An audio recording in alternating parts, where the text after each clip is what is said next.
ఓం శ్రీ గురుదేవాయ నమః. ఓం సల్లక్షణ సమారంభాం చిదానందేతి మధ్యమాం అస్మదాచార్య పర్యంతాం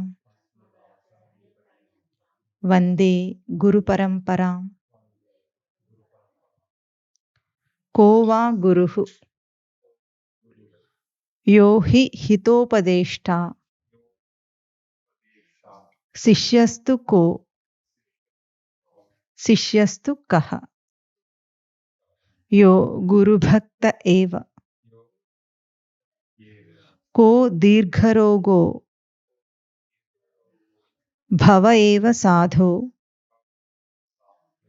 కిమౌషధం తస్య విచార ఏవ. ప్రశ్నోత్తరి అనే గ్రంథంలో ఈ శ్లోకాన్ని మననం చేయాలి ఈ పూట.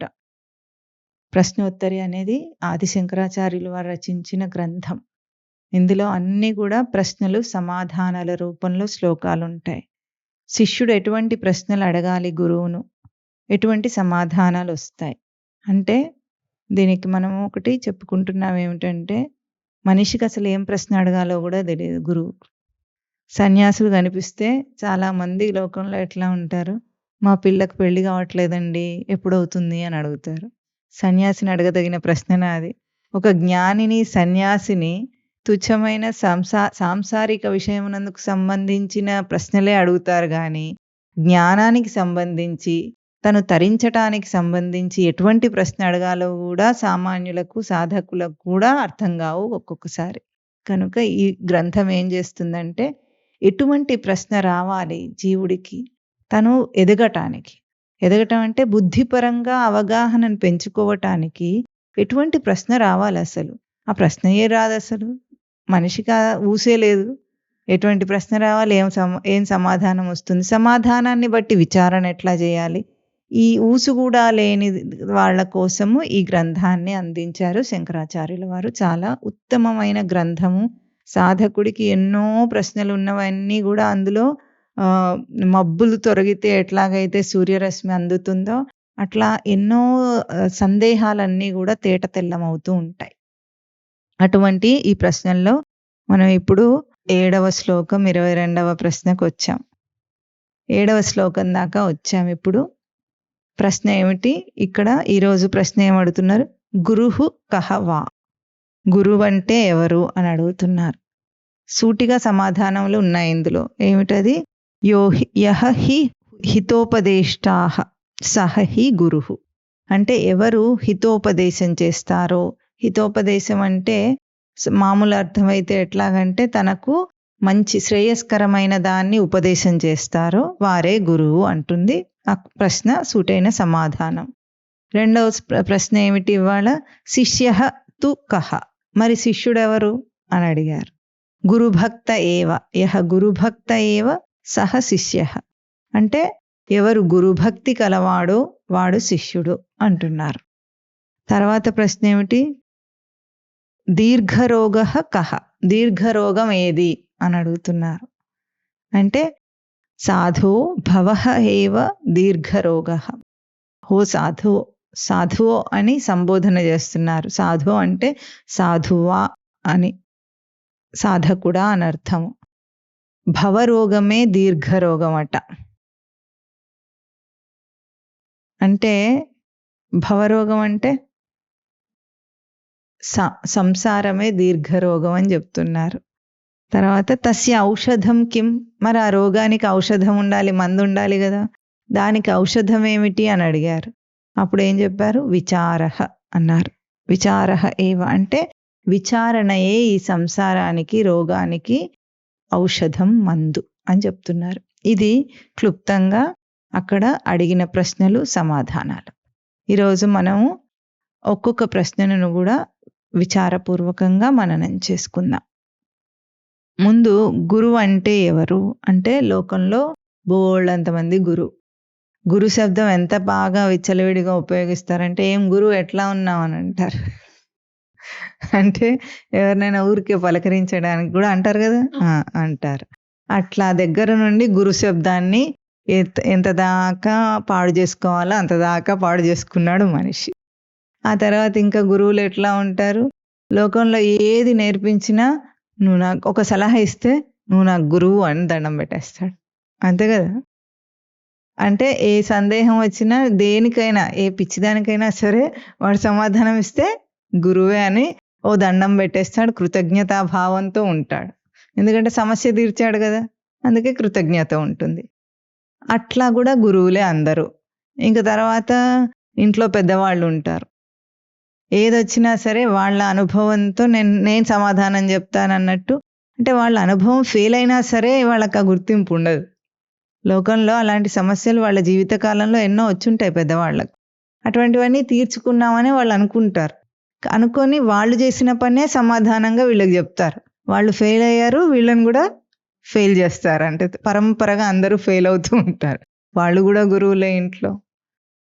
ఇంకా తర్వాత ధర్మ సందేహాల కార్యక్రమాలలో గురువులు కూడా ఉంటారు. స్నానం చేసి ఇల్లు ఉడవాలా, ఇల్లు ఉడిచి స్నానం చేయాలా అనేలాంటి ప్రశ్నలు. దీపంకు ఒక్కొత్తి పెట్టాలా, 2 ఒత్తులు పెట్టాలా, 5 ఒత్తులు పెట్టాలా అని అడిగితే సమాధానాలు ఇచ్చేవాళ్ళు. ఇంకా లేకపోతే మేము ఇవి మీరు చెప్పినవన్నీ చేయలేమండి, అప్పుడు ఏం చేయాలి అని అడిగేవాళ్ళు. ఇలాంటి వాళ్ళందరికీ సమాధానాలు ఇచ్చే గురువులు కూడా ధర్మ సందేహాల కార్యక్రమాల్లో గురువు గారికి నమస్కారం అని యాంకర్ గారు పిలుస్తారు. వీళ్ళు కూడా చాలా ఎంతో వినయంగా వింటూ ఉంటారు అందరు కూడా. వీళ్ళు కూడా గురువులే. ఇంకా అదీగాక లోకంలో అన్ని విద్యలు నేర్పించేవాడు గురువే ఉంటారు. డాన్సులు నేర్పించేవాళ్ళు గురువులే, సంగీతం నేర్పించేవాళ్ళు గురువులే, స్కూల్లో కూడా గురువులే అంటారు, టీచర్లను కూడా గురువులు అంటారు. ఇంకా ఎక్కడ ఏ విద్య నేర్పించేవాడైనా గురువే. ఇంకా మనకు ఇక్కడ మొవలో బాగా స్పెషల్ ఏమిటంటే ప్రతి ఒక్కడు ఏది అడిగినా సరే వాడికి అంతా తెలిసినట్టు ఉపదేశం చేస్తుంటారు. పనివాడి దగ్గర నుండి, కూలికి వచ్చిన పనివాడి దగ్గర నుండి మనకు సలహా ఇవ్వటానికే ప్రయత్నం చేస్తాడు. ఏమనుకుంటాడు, వీళ్ళు ఏదో ఊరు నుండి వచ్చారు, వీళ్ళకి అసలేం తెలియదు అనుకొని వాళ్ళందరూ కూడా సలహాలు ఇచ్చే ప్రయత్నం చేసే గురువులు అవుతారనమాట. మనకు ఉపదేశం చేసే గురువులు వీళ్ళందరూ. అంటే గురువు పదం ఎట్లాంటిది లోకంలో ఎంతగా వాడుకలోకి వచ్చిందంటే, అసలు గురువు అనేది మన వాంగ్మయంలో, మన శాస్త్రాల్లో గురువుకి ఇచ్చిన గొప్పతనం ఎటువంటిది, ఆ గొప్పతనం దేని వల్ల ఉంది, ఇవేవి విచారణ ఏం లేదు. మనకు పదం నచ్చింది వాడేసుకున్నాం, అయిపోయింది అక్కడికి. కానీ గురువు అన్న శబ్దము సృష్టికే మూలాధార స్వరూపమైన శబ్దం. అంటే గురువు యొక్క విశిష్టత ఎంత గొప్పదంటే, అనాదిగా జన్మలనెత్తిన జీవుడు చివరికి జన్మరాహిత్యమును అంటే జన్మలేని స్థితిని పొందగలగటానికి ఒకే ఒక్క వాడికి ఉన్న ఆధారం గురువు. ఎందుకంటే లోకంలో ఎన్నన్నా సాధించవచ్చు, ఏవైనా చేయొచ్చు, ఎంత దాకానన్నా వాడు ఎదగచ్చు. కానీ ఏదైతే ఆధ్యాత్మికంగా తాను తెలుసుకోవాలో ఆ జ్ఞానాన్ని ఇవ్వగలిగింది మాత్రము గురువు ఒక్కరే. గురువు ఒక్కరే తనను ఎట్లా చెప్తారు, గుశబ్దస్త్వంధకార స్యాత్ రుశబ్దస్తన్నిరోధకః అంధకార నిరోధత్వాత్ గురురిత్యభిధీయతే. అంటే గు అనే అక్షరము అంధకారానికి సూచనట, రు అనే అక్షరం అంధకారాన్ని నిర్మూలిస్తుంది కాబట్టి, చీకటిని తొలగించి వెలుగుని నింపుతుంది కాబట్టి గురువు అంటే అర్థం ఏమిటి, అంధకారాన్ని తొలగిస్తారు. ఏ అంధకారంలో ఉన్నాం మనం, ఏ అంధకారాన్ని తొలగిస్తారు? భౌతికంగా మనకి ఈ చీకటి వెలుగులతో పోల్చిన అంధకారాన్ని సూర్యుడు పోగొడుతున్నాడు. ఇప్పుడు మనకు ఎట్లా ఉంది, రాత్రిపూట కూడా సూర్యుడు లేకపోయినా మనకు తెలివి మీరిపోయింది కాబట్టి దీపాలు అవి వెలిగించేసుకుంటాం, లైట్లన్నీ ఏర్పాటు చేసుకుంటాం. మనకి అంటే భౌతికమైన చీకటి భౌతికమైన వెలుగుతో తీరిపోయింది. మరి గురువే చీకటిని తొలగిస్తారు అంటే అజ్ఞానం అనే అంధకారంలో ఉన్నాం మనం. ఉండటానికైతే ఈ ప్రకాశం ఉంది ఇప్పుడు, కానీ మన బుర్రకి ప్రకాశం ఏం లేదు. ఆ అజ్ఞానం, స్వరూప అజ్ఞానానికి సంబంధించి తానెవరో తనకు తెలియని ఏ అజ్ఞానంలో జీవుడు మునిగున్నాడో ఆ అజ్ఞానాన్ని తొలగించేది గురువు. ఇది గొప్ప విశేషం సృష్టిలో. అందులో హైందవ ధర్మం దానికి చాలా గొప్పగా పీఠ వేసింది. అందుకే మనం చాలాసార్లు చెప్పుకున్నాం మఠంలో కూడా, ఎట్లాగో కృష్ణ పరమాత్మ జగద్గురువే అయినప్పటికీ కూడా సాందీపని అనే గురువు దగ్గరికి వెళ్ళి 64 రోజుల్లో 64 కళలు నేర్చుకొని మనకి ఆయన జగద్గురు, ఆయనకెందుకు గురువు. కానీ ఏం నిరూపించారంటే నరుడిగా జన్మనెత్తినవాడు. అంటే రామచంద్రుల వారు కూడా వశిష్ఠుల వారి దగ్గర శ్రవణం చేశారు జ్ఞానాన్ని.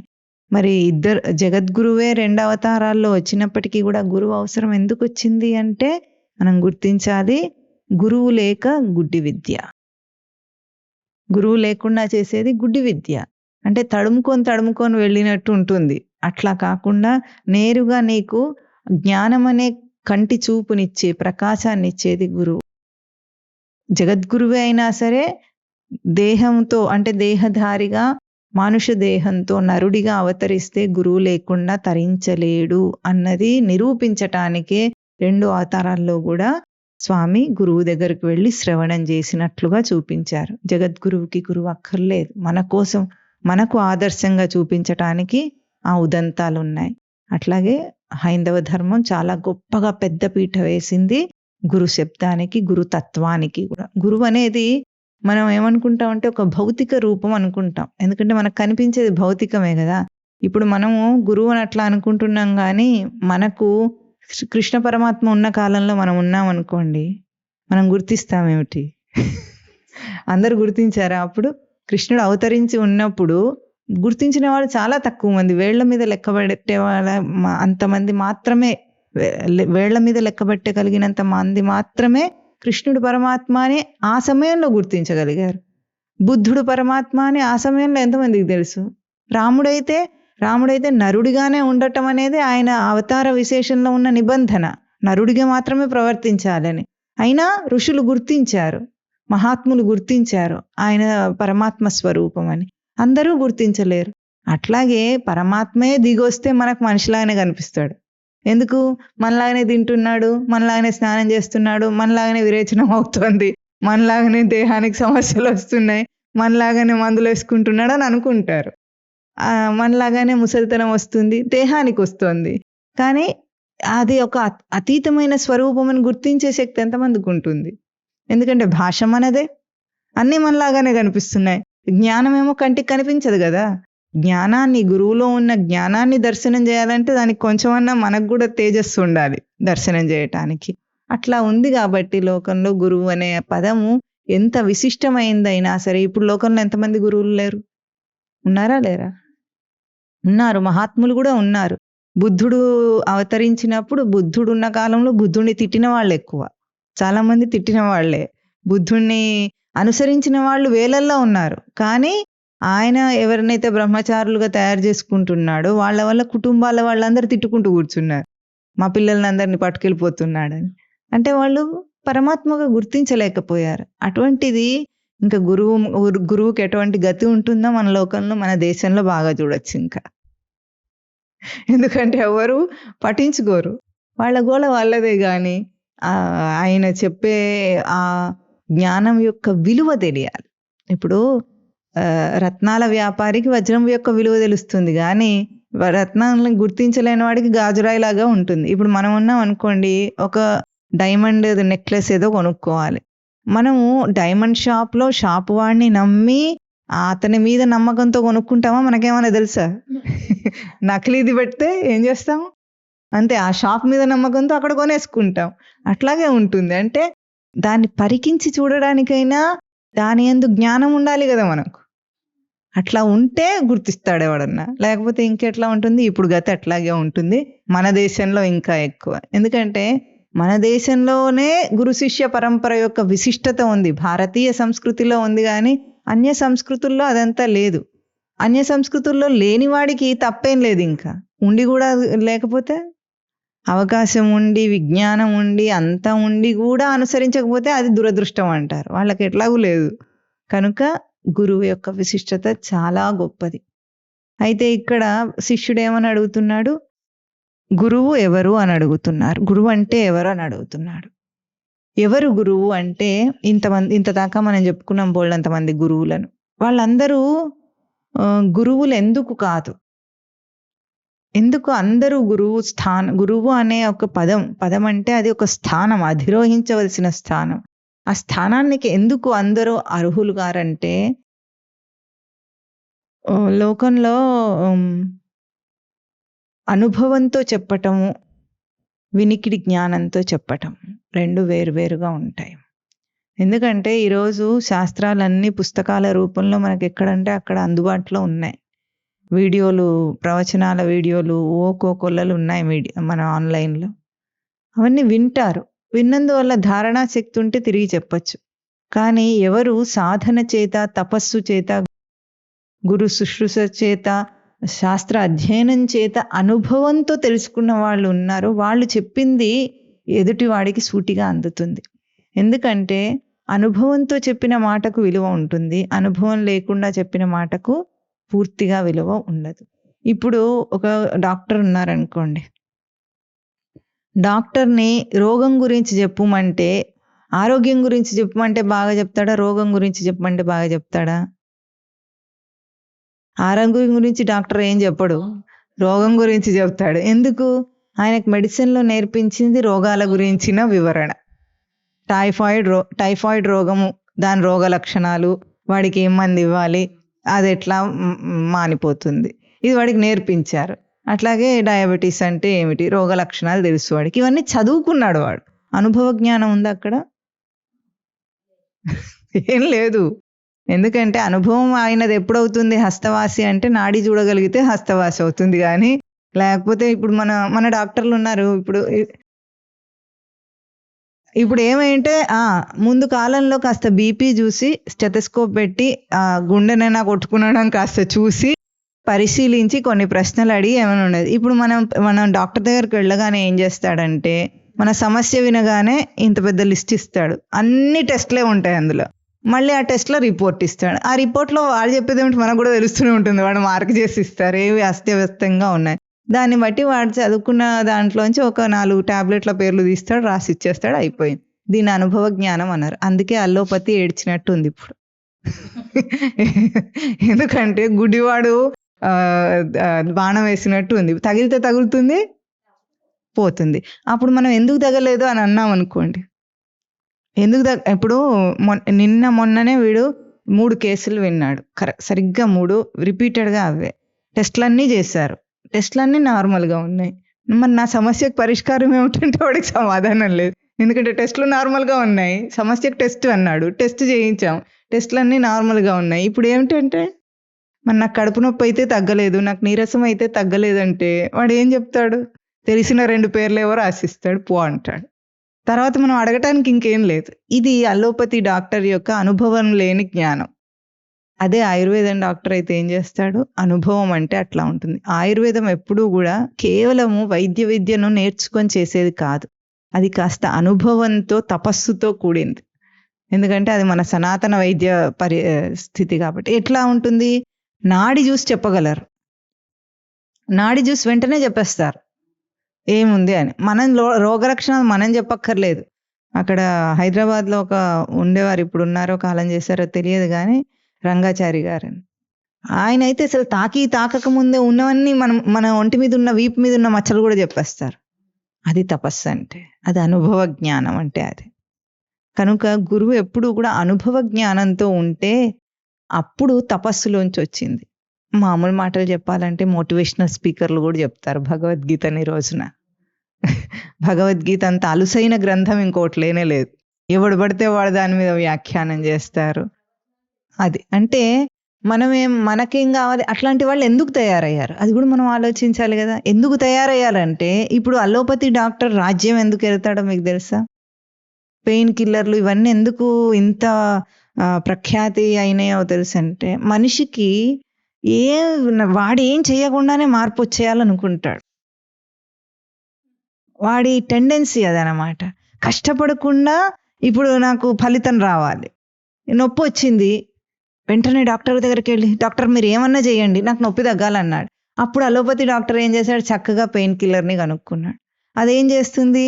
మెదడు నుండి వచ్చే సెన్సేషన్ ఆపుతుంది, కానీ నీ రోగాన్ని ఏం తగ్గించదు. అది టెంపరీగా 4 గంటల పాటు అది వేసుకున్న తర్వాత నీకు ఆ నొప్పి లేకుండా పోతుంది. వీడికి ఏమైనా తగ్గిపోయింది అనుకుంటాడు. ఆ 4 గంటల పవర్ అయిపోతే మళ్ళీ వస్తుంది. ఇంకోటి వేసుకో అంటాడు. వాడిది ఏం పోయింది? దానికి ఉండే సైడ్ ఎఫెక్ట్స్, దాని ప్రభావం దేహాన్ని ఎంత పాడు చేస్తుందో వీడికి లేదు. ఇప్పుడు వాళ్ళ తప్ప అంటే, వాళ్ళు వ్యాపారం చేయటం వాళ్ళ వైపున వాళ్ళ తప్పు. కానీ ఇటువైపు ప్రజల తప్పు కూడా ఏమిటంటే అజ్ఞానం. ఆ అజ్ఞానంలో వీడికి ఏమిటంటే నేనేం కష్టపడొద్దు, నేనేం ఓర్చుకునే అక్కర్లేదు. ఓర్చుకో అంటాడు. పూర్వం డాక్టర్ అయితే కాసేపు ఓర్చుకో అంటాడు. ఇప్పుడు ఓర్చుకో అన్న పదమే ఎవరి డిక్షనరీలలో ఉండదు. ఓర్పు ఉండదు. అంత ఈజీ గోయింగ్ ఉండాలన్నమాట. బటన్ నొక్కగానే ఎట్లాగైతే ఫోన్ డయల్ అయిపోతుందో, ఫోన్ కాల్ డయల్ అయిపోతుందో అంత ఈజీగా కావాలి. అంత ఈజీ అని వాళ్ళు అడిగేటప్పటికి మందులు విచ్చలవిడిగా తయారు చేసుకున్నారు. ఇప్పుడు ఇట్లాగే ఏమిటంటే మీరు అన్నట్లు ఇప్పుడు ఆన్లైన్లో ఎంతమంది యూట్యూబ్లో వాటిలో బోధ ఎందుకు చేస్తున్నారంటే ఇప్పుడు వాళ్ళు చెప్పేది ఎవరిది ఎక్కువ వ్యూస్ వస్తాయో తెలుసా మీకు? ఈ మంత్రాలు భక్తి టీవీలో వస్తారు. ఈ రాళ్ళు పెట్టుకోండి, ఆ అక్షరాలు రాసుకోండి, ఈ తాయెత్తు కట్టుకోండి, ఈ యంత్రాలు పెట్టుకోండి. వాళ్ళకు వచ్చిన వ్యూస్, బాబు సాధన చెయ్యి, నీ సాధన మీదనే అంత ఆధారపడి ఉంది అని చెప్పామనుకోండి, ఎవడు ఉండడు అక్కడ. ఏముంది, రాయి ఉంది కదండి, పెట్టేసుకుంటే పోయింది. డబ్బులున్నాయి, రాయిలు ఉన్నాయి, ఇంకేం కావాలి? రాళ్ళు ఉంటాయి, డబ్బులు ఉంటాయి, పెట్టేసుకుంటా. ఈ యొక్క మనిషి యొక్క అజ్ఞానానికి అంతం లేదు కనుకనే దొంగ గురువులు కూడా తయారయ్యారు లోకంలో. ఎందుకంటే అన్నీ సులభంగా అయిపోవాలి, అన్ని కోరికలు తీరిపోవాలి, అంత సుఖం వచ్చేయాలి, అంత అప్పలంగా వచ్చేయాలి మనం ఏం చేయకుండా. ఇది ఎక్కడ లేదు శాస్త్రంలో. మనిషి ఎన్ని ప్రయత్నాలు చేస్తాడండి సుఖం కోసం? ఒకటా రెండా? జీవితం అంతా అదే ప్రయత్నం కదా. ఏది చేసినా దానికోసమే కదా. అంతైనా సరే రాలేదే అని అనుకోడు. టెంపరీగా వచ్చిన తాత్కాలిక సుఖాన్ని నిజం అనుకొని బాగానే ఉన్నాను కదా అని అనుకుంటాడు. బాగానే ఉన్నానని అనుకున్నప్పుడు ఇంకా వాడిని ఏమంటాం? సరే అంట. అంటే ఆకలి లేని వాడికి అన్నం పెడితే ఎట్లా అజీర్ణం చేస్తుందో, జిజ్ఞాస లేని వాడికి అధ్యాత్మ విద్య బోధ అంత అజీర్ణం చేసినట్టు ఉంటుంది. వాడు వినలేడు, రాలేడు, ఏది ఉండదు అక్కడ. కనుక ఇవన్నీ కూడా లౌకికమైనవే విషయాలు. ఇక్కడ గురువు గురించి అడిగిన ప్రశ్న పారమార్థికమైన విషయం, అంటే ఆధ్యాత్మిక విషయం. ఏమిటి అంటే మనిషిని ముక్తుణ్ణి చేయటానికి ఏం కావాలో అది అడుగుతున్నారు ఇక్కడ గురు శబ్దానికి అర్థము. శిష్యుడికి సమాధానం ఏం చెప్పారు? ఎవరైతే హితోపదేశం చేస్తారో, హితోపదేశం అంటే హితవును కలిగించటం అంటే మంచి, నీ శ్రేయస్సును కోరి ఉపదేశం చేసేది గురువు, ఆయన గురువు. ఇప్పుడు అట్లా తీసుకున్నప్పుడు కూడా లోకంలో మన శ్రేయస్సును కోరి అంటే మనకి ఏది శ్రేయస్సో ప్రేయస్సు అనే 2 విషయాలు వస్తాయి. కఠోపనిషత్తులో 2 అంశాలను చెప్తారు యమధర్మరాజు. శ్రేయస్సు అంటేనేమో నీకు మంచిది, ప్రేయస్సు అంటేనేమో నీకు నచ్చింది. నీకు నచ్చింది చెప్పాలా, నీకు మంచిదైంది చెప్పాలా? తల్లిదండ్రులు ఎప్పుడైనా నచ్చింది చేస్తారా, పిల్లలకు మంచిది చేస్తారా? తల్లిదండ్రికి అంత తెలివి ఉంటే మరి గురువు, వాడికి తాత్కాలికంగా కోపం వస్తుంది పిల్లాడికి, మనం వద్దంటే, వాడు చేస్తానన్నది వద్దంటే కోపం వస్తుంది, అలుగుతాడు, ఏడుస్తాడు, మొండి చేస్తాడు, అన్ని చేస్తాడు. ఎన్ని చేసినా సరే మనం మాత్రం నువ్వేమన్నాను అది మాత్రం సరైంది కాదు అంటారా అని ముందు కాలం తల్లిదండ్రులు అంటారు. ఇప్పుడు అంటారో లేదో తెలియదు, ఇప్పుడు భయపడతారు కదా. అంటే ఇక్కడ ఏమిటి, నీకు మంచి అయింది ఒకటి ఉంది, నీకు నచ్చింది ఒకటి ఉంది. నీకు ఏది నచ్చిందో అది చెప్పేవాడు గురువు కాదు. ఈ యూట్యూబ్లో గురువులు నీకు నచ్చింది చెప్తారు. ఎవరికి మనుషులకు ఏది నచ్చుతుందో, ఎట్లాంటి సమాధానాలు చెప్పాలో. మొన్న మీకు చెప్పాను కదా, పోయిన వారము నైటీ వేసుకొని పూజ చేయొచ్చా అంటే ఆవిడ చెప్పిందని. అట్లాగనమాట. ఎందుకంటే ఆ మాట చెప్పేటప్పటికి కొన్ని వేల లక్షల మందికి నచ్చుతుంది అది. లేదమ్మా నైటీలు వేసుకుంటే అనాచారము, అట్లా చేయకూడదని మేము మా లాంటి వాళ్ళు ఎవరు చెప్పామనుకోండి, దాన్ని నొక్కి కూడా చూడరు వాడు. ఇప్పుడు దానికి ఎన్ని వ్యూస్ వస్తాయి? వాళ్లకు కామెంట్లు వస్తాయి, వ్యూస్ వస్తాయి, డబ్బు వస్తుంది దాంతో. దానికోసం ఇంకా వాళ్ళు ఏది చెప్పినా వాళ్ళకి నచ్చుతూనే ఉంటుంది. ఎందుకంటే నైటీ వేసుకోమన్నారు కదా, పూజ చేసుకోవచ్చు అన్నారు, చున్నీ వేసుకుంటే చాలట, ఏముందో గుడ్డ ముక్కనే కదా వేసేసుకుంటా. ఇది సనాతన ధర్మం కాదు, వినేవాడికి శ్రేయస్సును కలిగించదు. ఇదంతా వాళ్ళకి అక్కర్లేదు, వ్యాపార దృష్టి. వీళ్ళు కూడా గురువులాగానే చెలామణి అవుతున్నారు. చూడండి దాని కింద కామెంట్స్లో, గురువు గారు మీరు చాలా గొప్పగా చెప్పారు, గురువు గారు మీ అంత గొప్పవాళ్ళు లేరు అని రాసేస్తారు అందరు. అంటే హితమును చెప్పేవాడు గురువు అవుతాడు కానీ వాడి ప్రేయస్సు అంటే వాడికి నచ్చింది చెప్పేవాడు గురువు కాదు, వాడికి నచ్చింది చేసేవాడు తల్లిదండ్రులు కాదు. నిజానికి వాడిని శిక్షిస్తున్నారు. వాడు బాగు చేయాల్సిన స్థానంలో ఉండి ఒక కర్తవ్యం ఉంది వాళ్లకు. ఒక పిల్లల్ని కన్నామంటే వాళ్ళు బాగా పెంచాలి, వాడిని సంస్కారం ఇవ్వాలి, విద్యాబుద్ధులు నేర్పించడం అంటే సంస్కారం ఇవ్వాలి. ఆ స్థానంలో ఉండి కూడా అది చేయకపోతే పెద్ద దోషం. ఆ స్థానంలో ఉండకూడదు. అట్లా అది చేయలేని అప్పుడు ఆ స్థానంలో ఉండకూడదు. తల్లిదండ్రులు ఆ స్థానంలో ఉన్నారు, మరి కన్నారంటే అదే కదా అర్థం. నిన్ను నమ్మి ఒక జీవుడు వచ్చాడు నీ దగ్గరికి. తల్లిదండ్రి స్థానంలో ఉన్నవాళ్ళు వాళ్ళకి మేలు చేయాలి. చేయలేనప్పుడు కనటం ఎట్లా? కనకూడదు. అట్లాగే బోధించేవాడు ఎట్లా ఉండాలి? వాళ్ళు వస్తారు తండోపతండాలుగా జనాలు రావాలని ఆలోచించకూడదు. జాగృతి తుచ్చ జనసంగ్రహేచ్ఛ అంటారు శంకరాచార్యులు. జనసంగ్రహం రావాలని అనుకునేవాడు గురువే కాదు అసలు.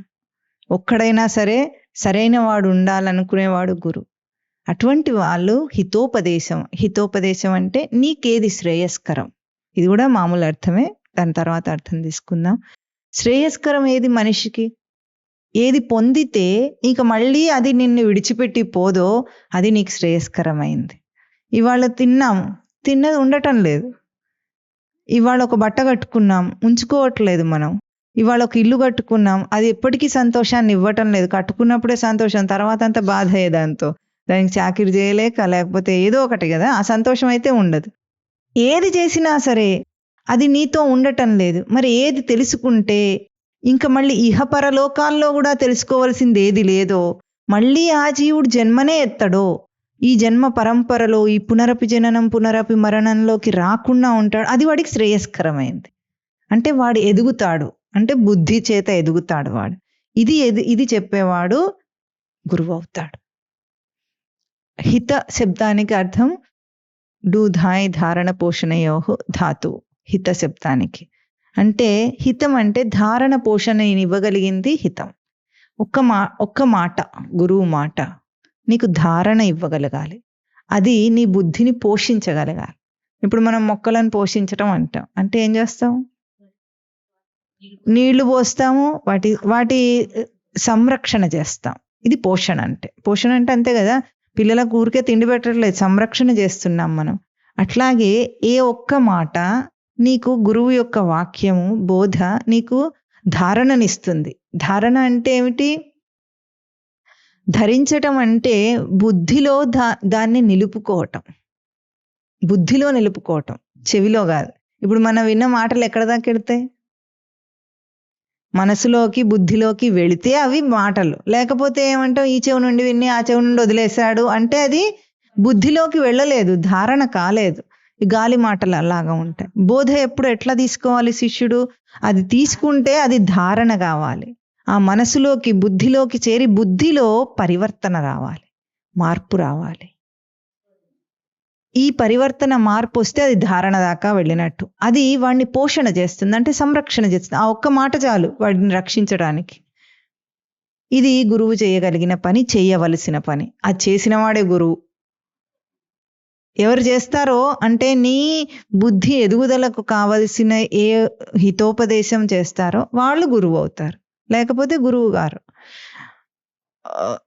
శిష్యులు ఎట్లా చేరాలి గురువు దగ్గరికి? నేను మారాలి అన్న దృష్టితో చేస్తే వాడు శిష్యుడు అవుతాడు. లేకపోతే ఏదో అనుయాయులు అని కూడా పదం కూడా కాదు, ఏమనాలి వాళ్ళని, ఏదో వచ్చి టైంపాస్కి వినేవాళ్ళు అంటారు. కానీ నేను మారాలి, ఇక్కడ నాకు శ్రేయస్కరమైన విషయం చెప్పబడుతుంది, తద్వారా నేను మారుతాను, నేను ఎదుగుతాను అని ఎవరు అనుకుంటారో వాడు శిష్యుడు అవుతారు. ఇప్పుడు గురువు బోధ శిష్యుడి తీసుకోవటం. ఇక్కడ శిష్యుడు ఎవరని అడిగారు తర్వాత ప్రశ్న. అప్పుడు దానికి ఏమన్నారు? గురు భక్త ఏవా అన్నారు. అంటే గురువు యందు భక్తి కలిగిన వాడంటే, గురువుకి సేవ చేయటం మీద చాలా ఉంటాయి. ఆశ్రమాల్లో ఎట్లా ఉంటాయంటే చాలా రకాల స్థాయిల్లో సేవకులు ఉంటారు. ఎట్లా ఉంటారు? కొంతమంది ఎట్లా ఉంటారంటే ఆశ్రమ వ్యవహారాన్ని మాత్రం చాలా బాగా నిర్వహణ చేస్తారు, కానీ బోధ వినటానికి వాళ్ళకి తీరిక ఉండదు. అట్లా చాలా మంది ఉంటారు. ఇప్పుడు ప్రవచనాలు చెప్పాలనుకోండి, దానికి కావాల్సిన ఏర్పాట్లు చేయడానికి మనుషులు కావాలి కదా. మనుషులు లేకపోతే అసలు ఆశ్రమాలు ఎట్లా నడుస్తాయి? గుళ్ళు ఆశ్రమాలు అంటే సేవకుల ద్వారానే నడుస్తాయి కూడా. అట్లాగే వాళ్ళు ఆర్థికంగా కూడా వ్యవహారపరంగా కూడా అట్లాగే నడవాలి. అది లేకపోతే సన్యాసి ఏం చేసుకుంటాడు పాపం? కట్టుకున్న పాపానికి వాడే ఊడ్చుకోవాల్సి వస్తుంది. మఠం ఎందుకు కట్టుకున్నావు అని అడుగుతారు ఇప్పుడు మళ్ళీ, ఎందుకంటే అంతే అట్లా ఉంటుంది. అట్లా ఉన్నప్పుడు ఎంతమంది శిష్యులు ఎన్ని స్థాయిల్లో శిష్యులు ఉంటారంటే వాళ్ళు కూడా శిష్యులే, మా గురువు గారనే అంటారు వాళ్ళు. గురువు వాళ్ళని అనుకోకపోయినా వాళ్ళు మాత్రం నాకు గురువే అనుకుంటారు. వ్యవహారాన్ని మాత్రం చక్కబెట్టడం చాలా నచ్చుతుంది వాళ్ళకు, బాగా కూడా వస్తుంది. ఒక్కొక్కసారి చాలా బాగా కూడా చేస్తారు నిర్వహణ, అది జరుగుతోంది. ఇంకా కొంతమంది ఎట్లా ఉంటారు, అది చేసుకుంటూ కూడా శ్రవణం చేస్తారు, అంటే ప్రవచనాలు వినటం కూడా వింటారు. విన్నప్పుడు ఎట్లా ఉంటుంది, చాలా బాగా పొగిడే వాళ్ళు ఉంటారు. ఆహా ఓహో అని ప్రవచనం చాలా బాగా చెప్తారు మీరు అని అంటారు. గురువుని సర్టిఫై చేసే అంత స్థాయి మనకు ఉందా అని కూడా వాళ్ళు ఆలోచించరు అసలు. గురువుని ప్రవచనం బాగుందంటే అర్థం ఏమిటి అంటే, నువ్వు చెప్పింది చాలా బాగుందని నేను సర్టిఫికేట్ ఇస్తున్నానని వాళ్ళకి అర్థం కూడా కావటం లేదు. చాలా బాగుందని అంటే పొగడతనుకున్నారు వాళ్ళు. అట్లా అట్లా అనేవాళ్ళు ఉంటారు. ఇంకొకడు ఎట్లా ఉంటాడు, ఆ విన్న దాంట్లో తనెదగాలి అన్న దృష్టితో వింటాడు. వీడు అసలైన సాధకుడు. విన్నప్పుడు నేనేం మారాను, ఆయన బాగా చెప్పారు, సరే ఆయన బాగానే చెప్తారు, మరి ఆయన గురువు కాబట్టి శాస్త్రం బాగుంటుంది, ఎందుకంటే అది శాస్త్రం కాబట్టి, దర్శనం ఋషులు చెప్పారు కాబట్టి. మరి నేనేమయ్యాను, నా పాత్ర ఏమిటి ఇందులో అంటే, ఎప్పుడైనా సరే అది సజీవం ఎక్కడవుతుంది, గురువు చేసిన బోధ వాక్యము సజీవం ఎక్కడవుతుంది. ఇప్పుడు మాట్లాడుతున్నాను అనుకోండి, ఈ మాట సజీవం ఎప్పుడవుతుంది, వినేవాడు ఉంటే అవుతుంది. మీరు ఎవ్వరూ లేరు ఇక్కడ, లేకుండా నేను మాట్లాడుతున్నాను అనుకోండి, మాట సజీవం అవుతుందా, కాదు, మాట గాలిలో కలిసిపోతుంది. అట్లా కాకుండా మాట సజీవం ఎప్పుడైంది, మీ శ్రవణేంద్రియాన్ని తాకినప్పుడు అయింది. మీ శ్రవణేంద్రిని తాకితే ఎట్లాగైతే ఒక భౌతికంగా మాట సజీవం అవుతుందో, అట్లాగే బోధ రూపంలో ఉన్న ఆ వాక్యము మీ బుద్ధిలో చేరి అది మీలో మార్పు తీసుకురాగలిగితే అది సజీవం అవుతుంది, లేకపోతే అది నిర్జీవం. అట్లా గురువు వాక్యాన్ని సజీవం చేసి నిలబెట్టగలిగిన వాడు శిష్యుడు. అది భక్తి అంటే. భక్తి అంటే ఆయన తిండి తిప్పలు చూడటం కాదు, ఆయన కాళ్ళు నొక్కటం కాదు, ఆయనకు సేవ చేయటం కోసం ఎన్ని రకాలుగా ఏం చేసినా అవి చేయకూడదని చెప్పటం లేదు, చేయాలి. చేస్తూ ఆ తత్వాన్ని సజీవం చేయగలగాలి. అది కదా గురువుకి గురుదక్షిణ అంటే అప్పుడవుతుంది. నీలో ఒక్క చిన్న మార్పు వచ్చినా ఆయన పొంగిపోతారు. ఎందుకు, ఆ సజీవం అయింది అక్కడ.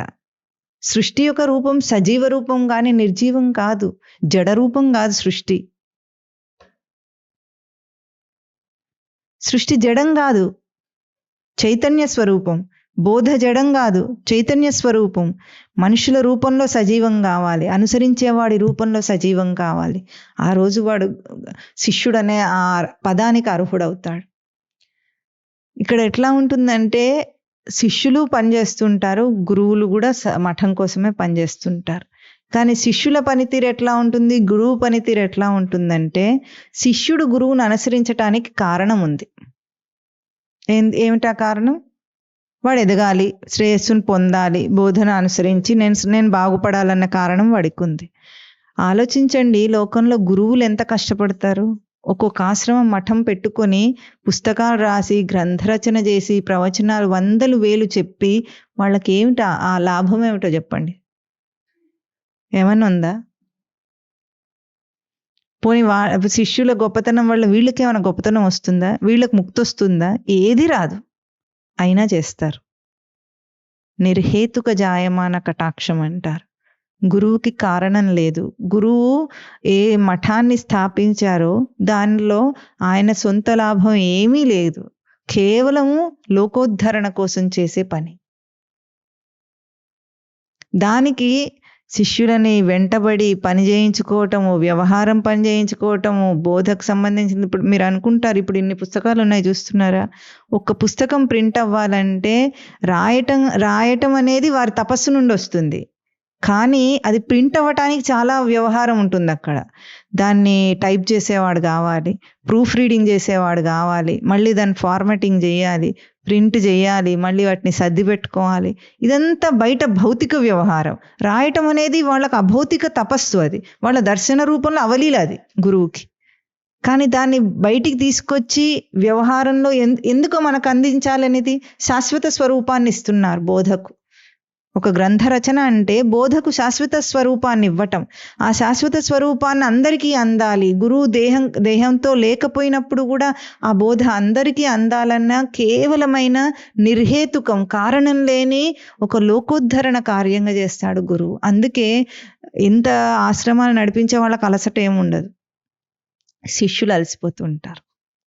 శిష్యులు ఎట్లా ఉంటారంటే అది వాళ్ళ పనిగా అనుకోరు. దాన్ని నేను సేవ చేస్తున్నాను అనుకుంటాడు, కానీ ఆ సేవ నాకని అనుకోడు వాడు. నేను ఎదుగుతున్న సేవ వల్ల. ఇప్పుడు లౌకికంగా పుణ్యం అనుకున్నా తనకు పుణ్యం వస్తుందా, గురువుకు పుణ్యం వస్తుందా? తనకే వస్తుంది. తన పనే గురువు పనే, అట్లా అనుకోడు. స్వామివారు ఒక మంచి మాట చెప్తారు. మంగళసూత్రం కట్టినందుకు భార్య భర్తను ఒక్క మంగళసూత్రంతో అనుసరిస్తారు. జీవితాంతం ఎన్ని కష్టాలు వచ్చినా, అది సరిగా ఉన్నా లేకపోయినా ఆ సంసారానికి కట్టుబడే ఉంటారు. కానీ జ్ఞానాగ్ని సాక్షిగా గురువుని చేరిన వాడు బోధ అనే సూత్రంతో కట్టుబడి ఉండడు. ఎట్లా ఉంటుంది? ప్రవచనం చెప్పేవాడు ఉన్నాడు అనుకోండి, వాడికి ఆరోగ్యం బాగున్నా బాగాలేకపోయినా షెడ్యూల్ టైంలో ప్రవచనం చెప్పాలి. వచ్చేవాడు రాకపోవడానికి 1,00,000 కారణాలు చెప్తాడు. వాడికి ఏం లేదు, ఎక్స్క్యూజ్ ఉంది అక్కడ. వాడికి ఏం కంపల్సరీ కాదు అది. గురువుకి చచ్చినట్టు ఉండాలా లేదా? అక్కడ ఒక్కడొచ్చినా చెప్పాలి, 10 మంది వచ్చినా చెప్పాలి, 100 మంది వచ్చినా చెప్పాలి. ఈయన పని చెప్పటమే, ఆబ్సెంట్ అనే వేసుకోవడానికి లేదు ఇక్కడ. మరి గురువు దేహానికి ఏమి ఉండవు అనుకుంటారా? ఉంటాయి, కానీ కమిట్మెంట్ ఉంటుంది.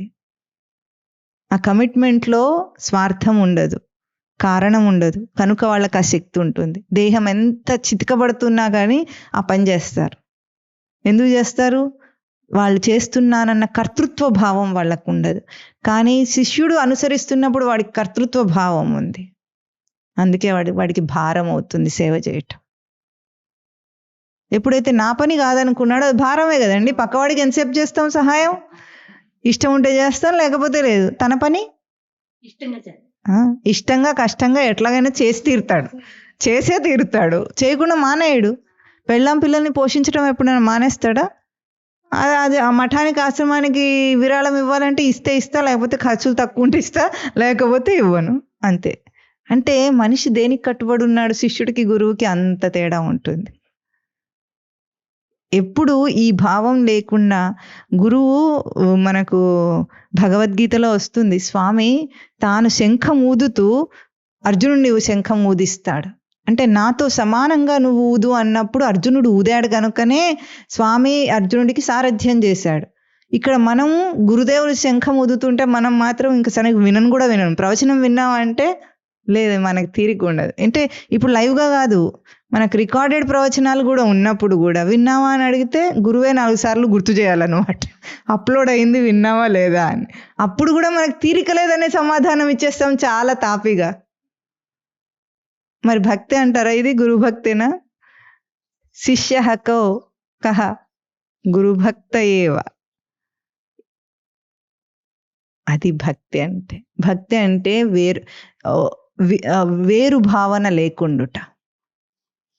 ఎట్లా స్వామి అందిస్తున్నాడో అట్లా నేను అందుకుంటా. అట్లా అందుకున్న రోజున గురువుకి పని అవలీల అవుతుంది. లేకపోతే ఎట్లా ఉందంటే మొండి మూర్ఖ పిల్లలను పెంచటానికి తల్లిదండ్రులు ఎంత కష్టపడతారో గురువుకి అంతకంటే భారంగా ఉంటుంది.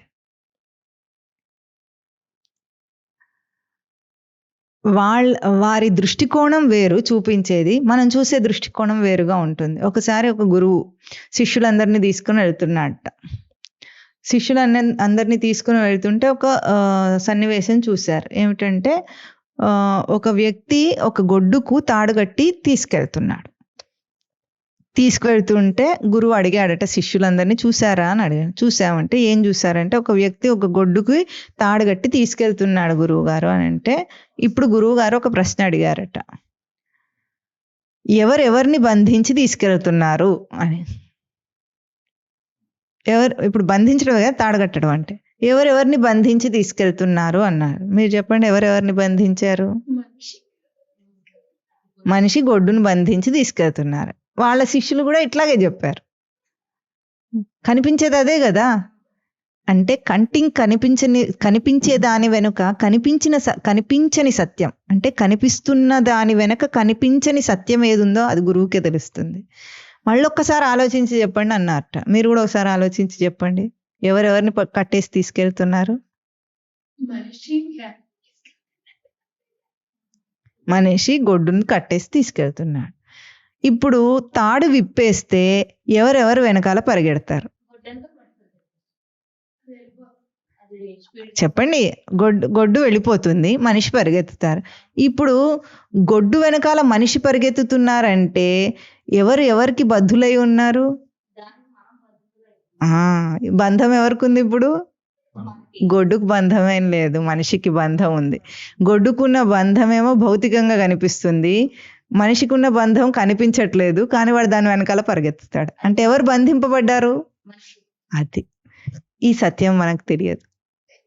మనం ఏం చూడగలం? భౌతికమైన కంటికి కనిపించేదే చూడగలం, కనిపించకుండా ఉన్న సత్యం చూడలేం. అట్లాగే సంసారంలో ఇరుక్కున్న మనకు ఆ సంసారం అంటే ఏమిటో దాని స్వరూపం తెలియదు. సంసారాన్ని దాటిన గురువుకి అన్నీ తెలుస్తాయి. ఇంకా ఏమంటారంటే, మీకు ఎట్లా తెలుస్తాయండి మా సంసారంలో కష్టాలు? మీరైతే బాగా చెప్తారు, సాధన చెయ్యి, అది చెయ్యి, ఇది చెయ్యి అని. మీకేం తెలుసు అంటే గురువుకే తెలుసు సంసారంలో కష్ట నష్టాలు. ఎందుకంటే ఇప్పుడు మీరు పెద్దవాళ్ళు అయ్యారనుకోండి, ఒక 50 సంవత్సరాలు వచ్చాయి. 50 సంవత్సరాల వయసులో 10 సంవత్సరాలప్పుడు మీకు ఎట్లాంటి అనుభవాలు ఉంటాయి దేహానికి కానీ మనసుకు కానీ? 20 సంవత్సరాలకి ఎటువంటి ఆలోచనలు వస్తాయి దేహానికి కానీ మనసుకు కానీ? 30కి 40కి మీకు తెలుసా? తెలుసు. 20 సంవత్సరాల మీ పిల్లలకి ఇవన్నీ తెలుసా? తెలియదు. అంటే ఇప్పుడు మీరు దాటేస్తే వాళ్ళు అంటారు అనుకోండి, మీ పిల్లలు 20 సంవత్సరాల్లో ఎట్లా ఉంటాయి ఆలోచనలు నీకేం తెలుసమ్మా అంటే, మీరు దాటారా లేదా? ఈ మాత్రం తెలివి మనకుందే. మరి గురువు కూడా ఈ సంసారాన్ని దాటి కదా అతీత స్థితిలో ఉన్నారు. మరి వాళ్ళకి తెలియవా ఏమేమి కష్టాలు ఉంటాయి? కానీ దాటగలిగారు కాబట్టి వాళ్ళు ఏం చెప్పగలరు? దాటగలవు నువ్వు కూడా అని చెప్తారు. వాళ్ళు చేశారు కాబట్టి చెప్తారు, చేసిందే కదా చెప్తారు.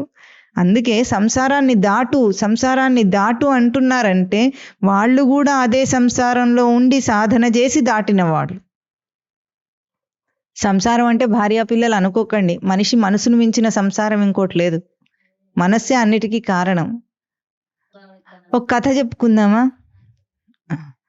అనగనగా ఒక రాజు ఉన్నాడు. ఆ రాజుకి 7 కొడుకులు ఉన్నారు. మీకు తెలిసే ఉంటుంది కథ, అవునా? 7 కొడుకులు వేటకెళ్ళారట. వేటకెళ్తే ఏం చేశారు చెప్పండి? 7 చేపలు తెచ్చారు. 7 చేపలు తెచ్చి ఏం చేశారు? ఎండబెట్టారు. ఎండబెడితే అవి ఎండలేదట. చేప ఎందుకు ఎండలేదు అని అడిగారట. అడిగితే చేప ఏం చెప్పింది? గడ్డివాము అడ్డం వచ్చింది అని చెప్పిందట. గడ్డివాము ఎందుకు అడ్డం వచ్చావు అంటే గొడ్డు తినలేదు అన్నదట. గొడ్డుని అడిగితే ఎందుకు తినలేదని అడిగితే ఏం చెప్పింది? పిల్లవాడు మేపలేదు అన్నదట. పిల్లవాడి దగ్గరికి వెళ్ళి ఎందుకు గొడ్డుకు గడ్డి మేపలేదు అని అడిగారట. అయితే అవ్వ బువ్వ పెట్టలేదు అన్నాడట వాడు. అవ్వ దగ్గరికి వెళ్ళి అవ్వ బువ్వ ఎందుకు పెట్టలేదు అని అడిగిందట. అప్పుడు పిల్ల ఏడ్చింది అన్నదట అవ్వ. పిల్ల ఎందుకు ఏడ్చావంటే చీమ గుట్టింది అని అన్నట. చీమ దగ్గరికి వెళ్ళి ఎందుకు గుట్టావని అడిగితే చీమ ఎందుకు గుట్టావని అడిగితే నా బంగారు పుత్తలో వేలు పెడితే నేను కుట్టనా అందట. ఇప్పుడు ఈ కథ మనకు అనాదిగా పరంపరగా చెప్పుకుంటూ వచ్చారు కదా. మీరు చెప్పండి, ఇంతకీ ఈ కథకు మనం అడిగిన ప్రశ్నకు సమాధానం వచ్చిందా? చివరికి వచ్చిందా? అంతే. ఆ చెప్తే మనము అని ఊగొట్టాం, అయిపోయింది. ఈ కథలో 2 నీతులు ఉన్నాయి. ఒకటి ఏమిటంటే, ప్రశ్న వేయటం అనేది మనకు కావాలి. ఒకదానికి ఒక ప్రశ్న ఉంటుంది. అంటే ఇది ఎందుకు జరగలేదు, కారణాన్ని వెతుకుతున్నాం మనం. కారణాన్ని వెతకటం అనే ఒక జిజ్ఞాస ఈ కథలో ఉంది. అంతకు మించి కథకు అర్థమే లేదు అసలు. అంటే ఒక ప్రశ్న అంటే ఒక స్థితి వచ్చినప్పుడు, ఒక విషయం వచ్చినప్పుడు దానికి కారణం ఏమిటో వెతకాలి. చేప ఎండలేదు, ఎందుకు ఎండలేదు అని ఒక కారణం ఉంది కదా దానికి. దాన్ని పరిశోధించటం అంట. అంటే ప్రశ్న వేసుకొని దాని గురించి ఆలోచించడం. కథలో మనకేమి సమాధానం అయితే రాలేదు. కానీ ఇంకొక విషయం ఏమిటంటే, ఇందులో ఈ కథకు అర్థం లేదని మొదటి నుండి అందులోనే ఉంది. అనగనగా రాజు ఉన్నాడు. ఎప్పుడున్నాడు రాజు? ఎప్పుడున్నాడు? అనగానగా ఉన్నాడు రాజు. ఎక్కడున్నాడు?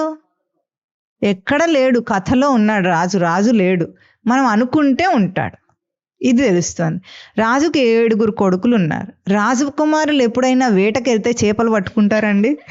చెప్పండి. రాజకుమారులు అయితే సింహాన్నో పులున్నో వేటాడతారు కానీ చేపలు ఎందుకు పట్టుకుంటారు? చేపలకు వెళ్ళడాన్ని వేట అంటారు ఎవరన్నా? అనరు. అయినా సరే మనం కొట్టాం. ప్రశ్న అడిగారు? అసలు అడగలేదు. కథ చెబుతుంటే ప్రశ్న అడిగే అంత ధైర్యం లేదు పిల్లవాడికి. తాతయ్య కథ చెప్తే అనాల్సిందే. వాడు అంటున్నాడు పాపం. ఆ ప్రశ్న అడిగారు, అయిపోయింది.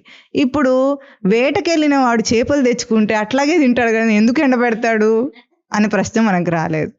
మళ్ళీ తర్వాత అట్లాగే ఒక్కొక్క ప్రశ్నకు వెనకాల మనకు సమాధానం రాకపోవడానికి కారణము చీమ కుడితే పిల్ల ఏడిస్తే ఈ కథ అంతా చెప్పారు. దీనికి అర్థం లేదు. ఇటువంటి అర్థం లేని కథనైనా ఒప్పుకుంటాము, అట్లాగే జీవితాన్ని కూడా ఒప్పుకుంటున్నాం. ఎందుకు బ్రతుకుతున్నామో మనకు తెలియదు, ఏం చేస్తున్నామో మనకు తెలియదు. అందరూ చెప్పారు, కొట్టాము చూసారా కథకు, అట్లాగే అందరూ బతుకుతున్నారు, మనం కూడా బతికేసాం, అయిపోయింది. పూజ చేయమన్నారు, చేసాం. పుణ్యం వస్తుందన్నారు, వచ్చిందో లేదో మనకు తెలియదు. ఎప్పుడైనా మీకు పుణ్యం రావటం తెలిసిందా?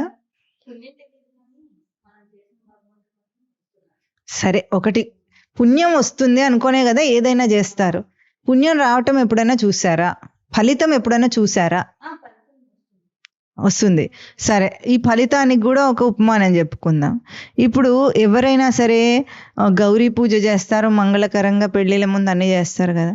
అంటే ఇంకేమిటి, గౌరీదేవి వైధవ్యం ఇవ్వకూడదని కదా గౌరీదేవిని పూజ చేస్తారు. మరి వైధవ్యం రాకుండా ఉంటుంది ఏమిటి? అందరికి వస్తుంది.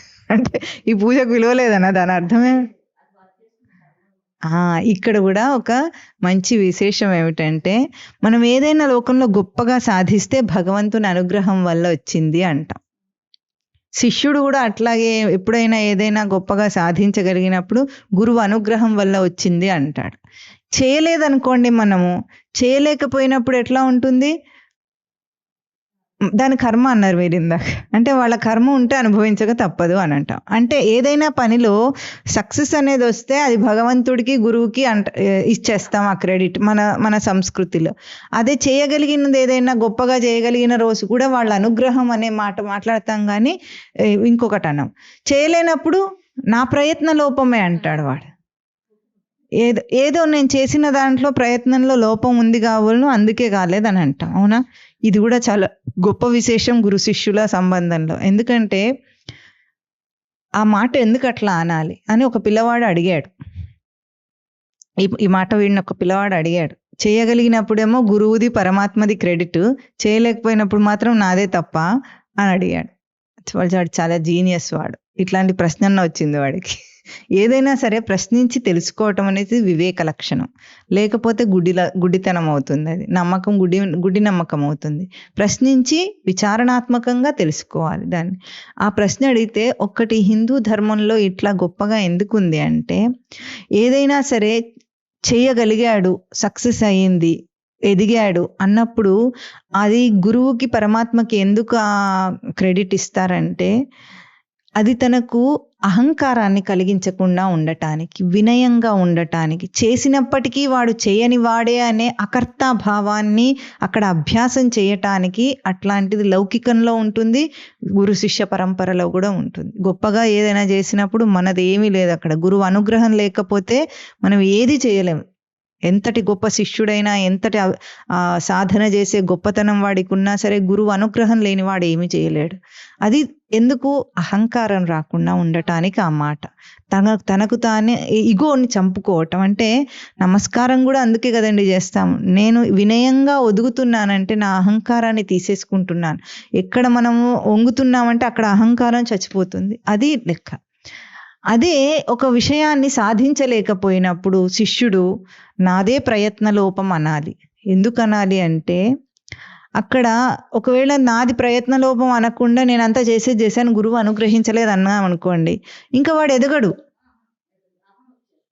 అహం కాదు అక్కడ, అక్కడికి పరిమితం చేసుకుంటాడు. వాడి ప్రయత్నం అంతటితో ఆగిపోయింది, ఇంకా నేను చేసేది అయిపోయింది, నేనేం చేయలేను అని అనకూడదు. అన్నాడంటే వాడు మార్చుకోలేడు. ఇంకా దోషం ఇంకెవరిదో, గురువుది కానీ పరిస్థితులది కానీ దోషం చెప్పాడంటే తాను ఎదగడు. ఎందుకు? అక్కడ వాటి మీద దోషాన్ని నెట్టేశాడు కాబట్టి వీడి ప్రయత్నంలో ఎదగాలన్న ఆ గుర్తింపే వీడికి రాదు. కనుక అది ఎప్పుడు ఏం చేస్తుంది, నాదే లోపం అని ఎప్పుడైతే మనిషి గుర్తిస్తాడో వాడు ఎదుగుతాడు. ఎందుకు? లోపాన్ని సవరించుకోగల సమర్థత తనకుంది కాబట్టి. మనిషి అంటేనే ఏమిటంటే, గొడ్డుకు మనిషికి తేడా ఏమిటంటే, వాడు ఎన్నిసార్లు ఫెయిల్ అయినా మళ్ళీ ప్రయత్నం చేయగలడు, మళ్ళీ ఎదగగలడు, మళ్ళీ ప్రయత్నం చేయగలడు, మళ్ళీ ఎదగగలడు. దానికి అంతం లేదు అవకాశం. జన్మంతా వాడికి అవకాశమే. ప్రతి అంశాన్ని కూడా పరిశీలించగలడు, అర్థం చేసుకోగలడు. ఈసారి ఫెయిల్ అయితే మళ్ళీ చేస్తాను, అవకాశం ఎక్కడికి పోదు. కనుక ఇది గొప్పతనం కూడా గురు శిష్యుల సంబంధంలో ఉంటుంది. ఎప్పుడు కూడా చేయలేని అసమర్థత ఏదైనా ఉంటే తన లోపమే, చేయగలిగిన సమర్థత ఏదైనా ఉంటే గురుకృప. ఇట్లా అనుసరించిన వాడే గురువుని నిజంగా గురువుకి భక్తుడు. భక్తి అంటే ఎందుకు భక్తి? అందులో తనను తాను సేవించుకుంటున్నాడు. గురువుకి ఏం సేవ చేయట్లేదు. గురువుకి మఠానికి చేసే సేవ వాళ్ళకి ఏమీ రాదు. తనను సేవించుకుంటున్నాడు, తద్వారా తాను ఎదుగుతున్నాడు. లాభం లేదు, అపేక్ష లేదు. అట్లా అనుసరిస్తే శిష్యుడు నిలబడతాడు. తనకున్న త్రిగుణాలు తనకు అర్థం కావాలి. ఎత్తి చూపించినప్పుడు అభిమానపడకూడదు. లోకంలో అందరికీ తప్పులు సవరిస్తాం కదా, సవరించినప్పుడు చాలా అభిమానం వస్తుంది. ఏం చేసినా తప్పే అంటారు. ఏదైనా తప్పు తప్పు తప్పు, తప్పులు వినటమే వాళ్ళ పనిలాగా ఉంది అని అనుకుంటారు. కానీ ఒక విషయం ఆలోచించండి. ఇప్పుడు మామూలుగా గురువు కాకుండా ఎవరన్నా చెప్పినా సరే, మీకు ఎవరైనా మీరు ఈ తప్పు చేస్తున్నారండి అని పక్కింటి వాళ్ళు ఎవరో మీకు స్నేహితులో మీ చుట్టాలు చెప్తే మీకు కోపం వస్తుంది కదా. సాధకుల్లో కూడా అట్లాగే ఉంటుంది. సాధకులకు కూడా ఒక సాధకుడు ఇంకో సాధకుడిని మీరు ఈ తప్పు చేస్తున్నారు అన్నారు అనుకోండి, వాళ్ళకి కోపం వస్తుంది. ఒక్కసారి ఆలోచించండి, ఈ లోకంలో ఎవరి పనుల్లో వాళ్ళు చాలా బిజీగా ఉన్నారు. ఎవరికి మాత్రం పట్టించుకునే ఓపిక ఉంటుంది పక్కవాడిని? వాడెవడో పట్టించుకొని నీ తప్పును ఎత్తి చూపిస్తున్నాడంటే వాడికి ముందు థ్యాంక్స్ చెప్పాలి, చాలా కృతజ్ఞతలండి అని చెప్పాలి. ఎందుకో తెలుసా? మన తప్పు మనకు కనిపించదు, మన వీపు మనకు కనిపించదు. అటువంటి ఈ బిజీ లోకంలో నాది నాకు తెలియని దాన్ని నువ్వు తెలుసుకొని నాకు చెప్పావు, నేను మార్చుకోవటానికి నాకు అవకాశం వచ్చింది అని ముందు వాడికి థ్యాంక్స్ చెప్పాలి. మనం అభిమాన పడకూడదు ఎప్పుడు కూడా. అట్లాగే అటువంటిది లోకంలోనే అట్లా చేయాలి. గురువు సవరిస్తుంటే అభిమాన పడితే ఇంకా వాడు ఏమెదుగుతాడు? ఇంకా అక్కడ అభిమానం ఉండకూడదు. ఎందుకు? అక్కడ గురువుకి ఏం లాభమే ఉండదు అసలు. మనను ఉద్ధరిస్తే ఆయనకి ఏమొస్తుంది చెప్పండి? ఏమైనా వస్తుందా? ఏం రాదు. అయినా సరే వెంటబడుతున్నారంటే అర్థం ఏమిటి? గురువు యొక్క కటాక్షంలో 5 రకాలైన ఉపమానాలు చెప్తారు. ముందు శిష్యుడు ఏం చేయాలంట అంటే, మర్కట కిశోర న్యాయం, మార్జాల కిశోర న్యాయం అని ఉంటాయి. మర్కట కిశోర న్యాయం అంటే ఏమిటంటే కోతి మర్కటం అంటే. కోతి ఏం చేస్తుంది? తన పిల్లను అదేం పట్టుకోదు. ఒక కొమ్మ మీద నుండి ఇంకో కొమ్మకి దూకుతున్నప్పుడు కోతి పిల్లనే తల్లిని పట్టుకొని ఖర్చుకొని ఉంటుంది. చూశారు కదా? అంటే ఇంకా దాని బాధ్యత ఏముండదు, అది నిర్లక్ష్యంగానే దూకుతూ ఉంటుంది. కానీ ఈ పిల్ల వదిలిపెట్టద్దు. కింద పడిందంటే దీనివల్లనే కానీ దానివల్ల ఏం కాదు. అట్లా గురువును ముందు నువ్వు పట్టుకోవాలట. అప్పుడు కొన్నాళ్ళ తర్వాత అది మార్జాల కిశోర న్యాయం అవుతుంది. మార్జాల కిశోర న్యాయం అంటే పిల్లి. మార్జాలం అంటే పిల్లి పిల్లల్ని ఎట్లా తీసుకెళ్తుంది? దానికి మాంసాన్ని తినే అంత షార్ప్గా ఉన్న కొత్తగా ఉన్న పళ్ళు ఉంటే కూడా అప్పుడే పుట్టిన ఆ పిల్లను కూడా 7 ఇళ్ళు తిప్పుతుంది. అది ఎట్లా? మెడ పట్టుకుంటుంది. మెడకు ఓర్చుకోకుండా, మెడ తెగకుండా అది ఆ పిల్లని పట్టుకొని గోడలు కూడా దూకగలుగుతుంది. అంటే అంత నాజూగ్గా పట్టుకుంటుంది అనమాట, డెలికేట్గా పట్టుకుంటుంది. అట్లా గురువు నిన్ను పట్టుకుంటారు. ఇంకా నువ్వేం చేసినా సరే నిన్ను వదిలిపెట్టరు. అట్లా ఎందుకు? నువ్వు ముందు మర్కట కిశోర న్యాయం చేసావు కాబట్టి గురువు మార్జాల కిశోర న్యాయం చూపిస్తారు. మనం పట్టుకోకపోతే గురువు మనల్ని పట్టుకోరు. లేకపోతే ఇప్పుడు మనం ఆశ్రమం కట్టుకున్నాము, మన దగ్గరకు వచ్చిన వాడు మారేదాకా వాడికి మంచి చెప్తూనే ఉంటాం. రాకపోతే ఏం చేస్తాం?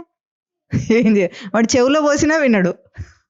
అట్లా ఉంటుంది. నోట్లో తీర్థం పోసినా మింగాల్సింది వాడే కదా. అంతదాకా ఉంటుంది. కాబట్టి ఈ 2.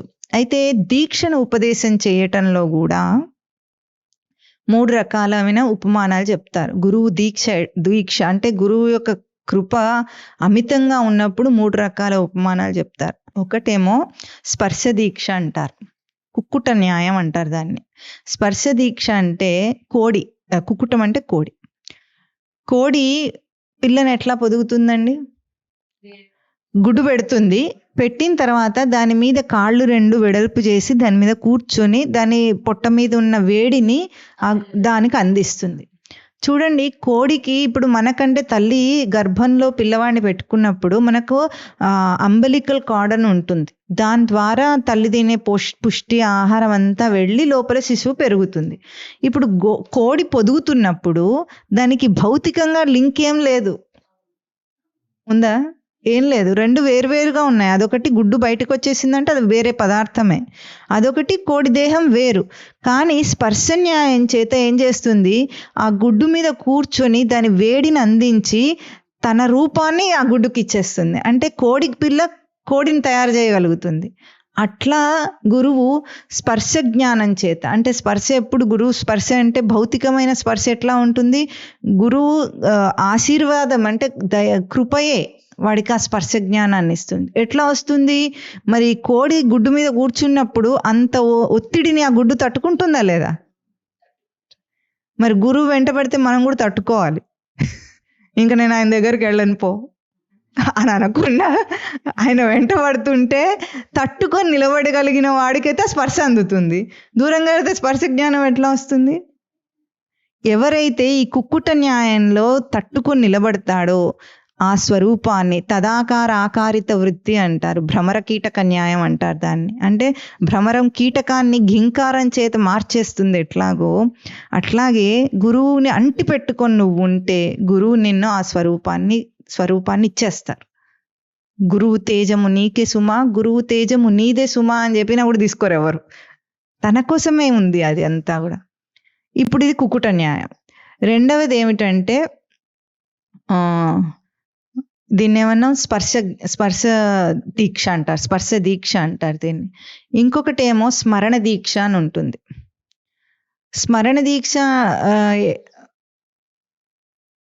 స్మరణ దీక్ష కంటే ముందు ఇంకొకటి మీనము, చేపపిల్ల ద్వారా ఇచ్చేది ఏమిటంటే చూపు చేత దీక్ష, దర్శన దీక్ష అంటారు. దర్శన దీక్ష ఎట్లా ఉంటుందంటే, ఈరోజు సైన్స్ ఏం చెప్తుందో వీడికి తెలియదు, ఇవన్నీ కూడా శాస్త్రంలో చెప్పబడినవి కాబట్టి చెప్తున్నారు. సైంటిఫిక్గా వీడికి పూర్తిగా స్పష్టత లేదు అక్కడ. చేపపిల్ల ఏం చేస్తుందంటే గుడ్లు పెట్టిన తర్వాత దూరంగా వెళ్ళి అది ఎక్కడున్నా సరే ఆ గుడ్ల మీద ఒక కన్ను వేసి ఉంచుతుందట మీనం. ఆ కంటితోనే పొదుగుతుందట వాటిని. అంత సృష్టిలో ఉంది. అయితే ఈ కంటితో పొదగటం అనే ఈ దర్శన దీక్ష ఎట్లా ఉంటుంది? ఎప్పుడైతే కుక్కుట న్యాయం అయిపోయిందో గురువు దగ్గర, అప్పుడు నువ్వు దూరంగా ఉన్నా సరే ఆ దర్శన కిరణాలు నీ దాకా వస్తాయి. గురువు అట్లా నిన్ను రక్షిస్తూ ఉంటాడు ఎప్పటికీ. నువ్వు చేసే ప్రతి పనిలో గురువు ప్రతిబింబిస్తాడు. కానీ మనం ఎవరం చేసేవాళ్ళం? మాట్లాడే ప్రతి మాట గురువు యొక్క జ్ఞానమే కానీ మనది కాదు. అది గురువు యొక్క దర్శన దీక్ష అంటారు. తర్వాత 5వది ఏమిటంటే స్మరణ దీక్ష. స్మరణ దీక్ష అంటే ఇది ఏమిటి? కప్ప ఏం చేస్తుందట అంటే ఒడ్డు మీద సముద్రపు ఒడ్డులో గుడ్లు పెట్టేసి వచ్చేస్తుందట, నీటిలోకి వెళ్ళిపోతుందట. స్మరణ చేత తదేకంగా ధ్యానం చేసి వాటిని పొదుగుతుందట. ఇది స్మరణ దీక్ష. ఎప్పుడైతే గురువును నువ్వు అంటి పెట్టుకొని ఉంటావో, అదే అంటే గురువు దృష్టియే నీ దృష్టిగా మార్చుకుంటావో, దృష్టి దీక్ష. ఇందాక మీనంది దృష్టి దీక్ష అంటారు. గురువు దృష్టిని నువ్వు యథాతథంగా అనుసరిస్తూ వెడితే స్మరణ చేతనే నీకు ముక్తిని కలిగించగలిగిన వారు గురువు. ఇది సృష్టిలో ఎన్నో న్యాయాలు చాలా విచిత్రంగా ఉంటాయి. అంటే భౌతిక పరిధికి ఒక సైంటిస్ట్కి అర్థం కానివి ఇవన్నీ. ఎందుకంటే అలౌకికమైన విషయాలు ఇవన్నీ ఉపమానం అన్నమాట. అట్లాగే గురువును అనుసరించేటప్పుడు స్మరణ దీక్ష చేత నువ్వెక్కడున్నా సరే వాళ్ళ స్మరణ చేతనే ఈ జీవుడు ముక్తుడవుతాడు. ఎందుకంటే ఈ స్మరణ ఆ స్మరణ కనెక్ట్ అయి ఉంటుంది. మన లోకంలో కూడా మీకు ఇంకా సైంటిఫిక్గా చెప్పాలంటే, ఇప్పుడు రేడియో ఉందనుకోండి, ఇప్పుడు రేడియో అన్ని రకాల ఛానల్స్ ఉంటాయి రేడియోలో. మనం అది ట్యూనింగ్ చేస్తూ ఉంటాం, తిప్పుతాం కదా. తిప్పినప్పుడు ఆ స్టేషన్ అందుకుందే అంటాం. ఆ స్టేషన్ అందుకున్నప్పుడు మనం ఏం చేసాము, ఈ రేడియో ఫ్రీక్వెన్సీని ఆ తరంగాలకు ఫ్రీక్వెన్సీని మ్యాచ్ చేసాం. అప్పుడు అది ట్యూన్ అవ్వటం అంటారు దాన్ని. అది ఆ స్టేషన్ ఓపెన్ అవుతుంది. మళ్ళీ ఇంకొక దానికి తిప్పామనుకోండి, ఇంకొక తరంగాలను పట్టుకుంటున్నాం, అంటే ఫ్రీక్వెన్సీనే క్యాచ్ చేయటం అంటాం. అట్లాగే ఇద్దరు వ్యక్తుల భావన కూడా ఎప్పుడైనా సరే అభౌతికంగా వాళ్ళు కనెక్ట్ అయి ఉన్నప్పుడు, అంటే వాళ్ళు మనసు చేత కనెక్ట్ అయి ఉన్నప్పుడు అని మామూలు భాషలో చెప్పాలంటే, వాళ్ళు ఫ్రీక్వెన్సీ మ్యాచ్ అయ్యిందని అర్థం. ఇద్దరు స్నేహితులు ఉన్నారు. స్నేహితులు ఎట్లాంటి వాళ్ళు స్నేహితులు అవుతారండి లోకంలో? Birds of same feather flock together అంటారు. అంటే ఒకే రెక్క పక్షి గల, ఒక రెక్క సామర్థ్యం గల పక్షులు ఆయా స్థానాల్లో ఎగురుతూ ఉంటాయి. ఇప్పుడు అన్ని పక్షులు ఒక లెవెల్లో ఎదగవు కదా, వాటికి స్థాయి భేదం ఉంటుంది. ఎట్లాగో ఏ స్థాయికి చెందిన వాళ్ళు ఆ స్థాయిలో పక్షులు అన్ని కలిపి స్నేహితులు అవుతారు. అట్లాగే మన గుణగణాలు లక్షణాలు ఎట్లా ఉంటాయో అటువంటి వారితోనే మనం చేరతాం. అట్లాగే ఇప్పుడు గురువు ఏం చేస్తాడంటే, గురువు స్థానానికి నిన్ను ఎదిగిస్తాడు. గురువుతో పాటు ఎగరాలి. ఇప్పుడు మనం ఆయన ఉన్నతంగా వెళుతుంటే మనం కూడా ఉన్నతంగా ఎదిగేటట్టుగా సాధనలో వెళుతూనే ఉండాలి. ఇది ఫ్రీక్వెన్సీ మ్యాచ్ అవ్వటం అంటారు. స్మరణ దీక్ష అంటే ఇటువంటిదే. వారి ఫ్రీక్వెన్సీకి నేను తీసుకెళ్తారు. అభేదం, నేను నీవు అభేదం అన్న స్థితికి తీసుకెళ్తారు. అందుకే మనకు సహనావవతు సహనౌ భునక్తు సహ వీర్యం కరవావహై తేజస్వి నావధీతమస్తు మా విద్విషావహై. అంటే ఇద్దరం కలిసి ఎదుగుదామని గురు శిష్యులు చెప్తున్న మంత్రం ఇది. కలిసి సాధన చేద్దాం, కలిసి ఎదుగుదాం, కలిసే ముక్తిని సాధిద్దాం, మన ఇద్దరి మధ్యలో విభేదం రాకుండుగాక అని అక్కడ గురు శిష్యుడు చెప్తున్న మంత్రము శాంతి మంత్రం ఇది. ఇది గురువును అనుసరించటం అంటే. అట్లా అనుసరించిన రోజున ముక్తి గురించిన చింత ఉండదు వాడికి. ఎందుకు? బాధ్యత ఎవరిది? గురువుదే. ఇప్పుడు అంతగా నేను గురువుని నమ్మిన తర్వాత నాకు సందేహం ఏమిటి, ఇంకా నేను ఈ సంసార సాగరంలో ఉంటానని? ఆ మాట అనటానికి బుద్ధి సిగ్గు ఉండాలి మనకు. లేదు సందేహం.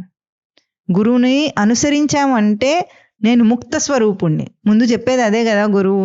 నువ్వు జీవుడు కాదు, జిల్లెడకాయ, నువ్వు సచ్చిదానంద స్మృతి స్వరూపం అని చెప్తూ ఉంటే ఇంకా సందేహమా? నాకు అనుభూతి రాలేదు, నాకు సమర్థత లేదు, నేను ఎందుకు చేయలేకపోతున్నా, ఏ నోరు పెట్టుకుని ఆ మాటలు అంటాం మనం? అంటే గురువు వాక్యాన్ని మనం నిందిస్తున్నామా? సంసారమే సత్యం అంటున్నామంటే గురువు వాక్యం నందు నమ్మకమే లేదన్న, శాస్త్ర వాక్యం నమ్మకమే లేదని అర్థం. జీవో బ్రహ్మ ఏవ నా అపరహ, జీవుడు బ్రహ్మస్వరూపుడే, ఇంకొకటి కాదు అని శంకరాచార్యుల వారు కోటి గ్రంథాల సారంగా చెప్పారు దాన్ని. ఇంకా మనం జీవుడు జిల్లెడకాయ, నేను పుడతాను, నేను వచ్చే జన్మలో ఏమవుతానో ఏమో, నేను ఇంకా అసలు ఏం సాధన చేస్తానో చేయనంటే దానికి మనం ఎంత తక్కువ స్థాయిలో ఉన్నాము, స్థాయిని అందుకోలేకపోతున్నామో అక్కడ గుర్తించాలి. ఇది గురు శిష్యుల యొక్క, గురువు యొక్క హితోపదేశం. అంటే నీ శ్రేయస్సుని మాత్రమే చెప్పేవాడు గురువు. ఎప్పుడు లోకంలో గురువును గుర్తించాలంటే ఇది ముందే అసలే ఫేక్ ప్రపంచం. ఇప్పుడు ఫేక్ జనాలు ఉన్నట్టు, అంటే ఫేక్ డాక్టర్లు ఉన్నారు, ఫేక్ టీచర్లు ఉన్నారు, ఫేక్ ఇంజనీర్లు ఉన్నారు, అంతా ఫేక్ గురువులు కూడా ఉన్నారు. ఎప్పుడు మనం గురువుని సరిగ్గా గుర్తించగలమంటే, నీకు నచ్చింది చెప్పేవాడు గురువు కాదు, నీ శ్రేయస్సుని చెప్పేవాడే గురువు. అక్కడ జనాలు ఉన్నారా లేదా, ఆయనకి ఎంత పాపులారిటీ ఉంది, ఆయన ప్రవచనాలకు ఎన్ని వ్యూస్ వస్తున్నాయి, ఇవన్నీ మనకు అక్కర్లేదు, అనవసరం. నీకు శ్రేయస్సును కోరి బాధ్యత నీదిగా చూపించి నీ చేత సాధన చేయించేవాడు గురువు. లేకపోతే గురువు కాదు వాళ్ళు అసలైన గురువు కాదు. మంత్రాలకు చింతకాయలు రాలవు. ఇది ఇస్తా, నువ్వు ఇది చేసుకో, నువ్వే అన్న అయిపోతావు, ఇది ఎక్కడ లేదు, అట్లా జరగదు. ఏదైనా సరే తన కృషి లేకపోతే మలం కూడా విడవలేడు వాడు. పొద్దున్నే దానికి ప్రయత్నం చేయాలి. అటువంటి మలం విడవడానికే ప్రయత్నం చేయాల్సిన వాడు తను ముక్తిని పొందటానికి ప్రయత్నం చేయకపోతే ఎట్లా ఎదుగుతాడు? కనుక ఇది గురువు శిష్యుడు అనుసంధానంగా ఉండవలసిన ఒక స్థితి. ఇక్కడ తర్వాత ప్రశ్న ఏమడుగుతున్నారు? కో దీర్ఘరోగ. అందరికీ ఒక దీర్ఘరోగం ఉంది, క్రానిక్ డిజీజ్. మనం ఏమనుకుంటాం, నాకేం క్రానిక్ డిజీజ్ లేవండి, దేవుడి దయ వల్ల నాకు బీపీలు, షుగర్లు, థైరాయిడ్లు ఇవేవి లేవండి, నాకు అన్ని బాగున్నాయి అవయవాలు, అంగాలని మనం అనుకుంటాం. అదేం రోగము? దేహానికి సంబంధించిన రోగం. ఇక్కడ అడిగేది అది కాదు. కో దీర్ఘరోగ అంటే దేహానికి సంబంధించిన రోగాన్ని చెప్పలేదు. భవ ఏవ అన్నారు, సాధో అన్నారు. ఓ సాధో అంటే సాధకుడా, సాధ్నోతీతి సాధు అని అర్థం. సాధకుడు అంటే ఎవరండి? ప్రయత్నం చేసేవాడు. ప్రయత్నం చేసేవాడు సాధకుడు. ప్రయత్నం చేయనివాడు సాధకుడు అవుతాడా? కాడు. అందుకే సాధో అని ఇక్కడ సంబోధన చేసి, హే సాధో భవ ఏవ దీర్ఘరోగ అంటున్నారు. భవమట అంటే ఈ భవసాగరం అంటాం మనం. భవసాగరంలో మునిగిపోతున్నాం. మొట్టమొదటి ప్రశ్న ఇందులో ప్రశ్నోత్తరంలో ఏమిటి? సంసార సాగరం మధ్యలో నేను మునిగిపోతున్నాను, నాకు దీర్ఘనౌక ఏది అని అంటే గురుభక్తి ఏవ అన్నారు.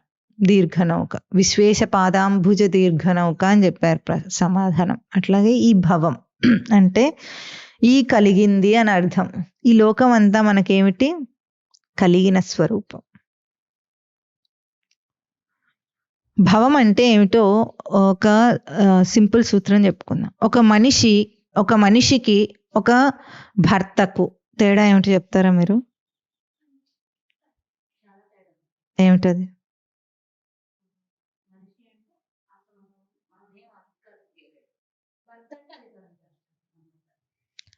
మీ అంటే భార్యగా చెప్పకండి. ఒక వ్యక్తికి ఒక మనిషి ఉన్నాడు, ఒక మనిషిగా ఉన్నాడు, భర్తగా ఉన్నాడు. తేడా ఏమిటి?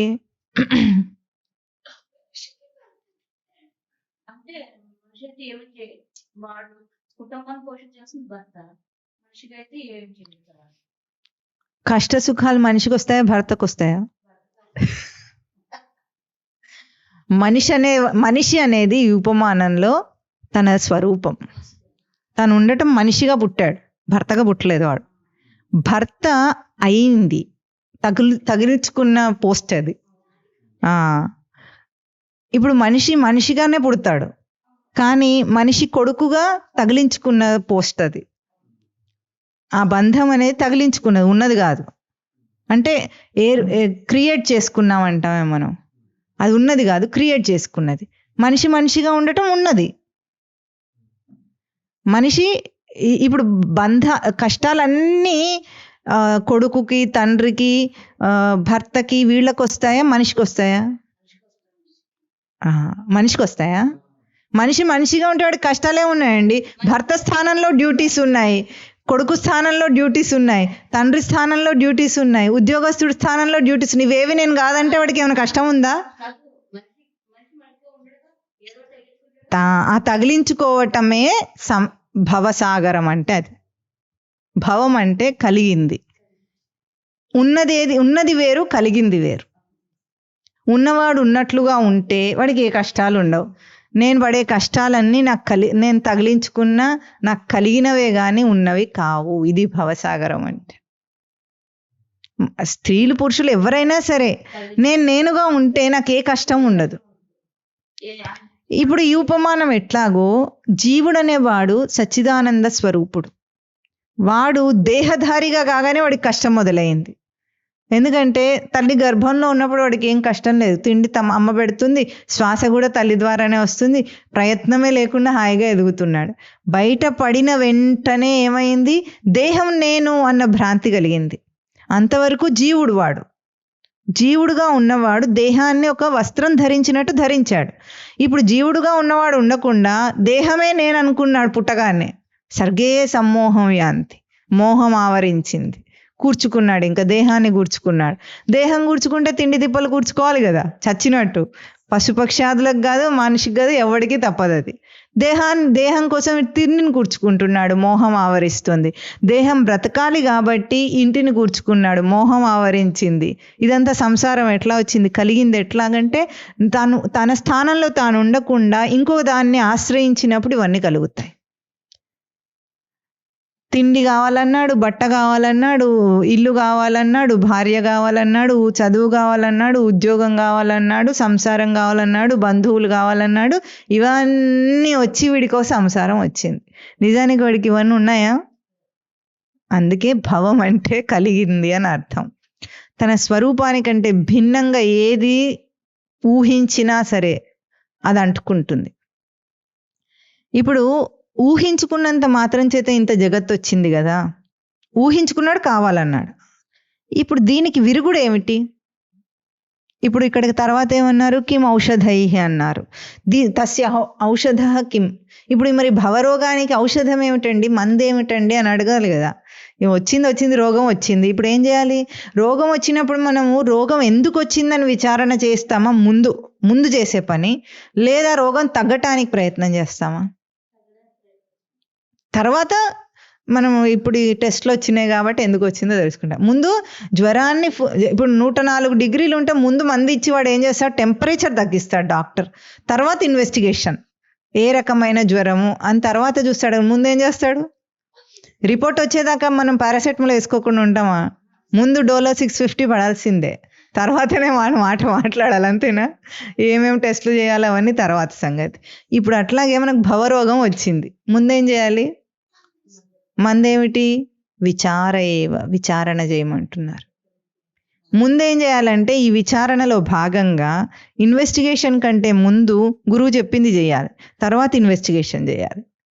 ఎందుకంటే గురువుకు ఆల్రెడీ రోగం తెలుసు, మందు తెలుసు.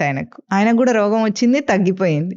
ఇప్పుడు మనకు కూడా రోగం అదే అని ఆయనకు తెలుసు కాబట్టి ఆయన ఇచ్చే మందు కరెక్ట్గా పనిచేస్తుంది. మనకు ముందు ఆ నమ్మకంతో వేసేసుకోవాలి. కానీ విచారణ చేయాలి, గుడితనం కాదు, విచారణ చేయాలి.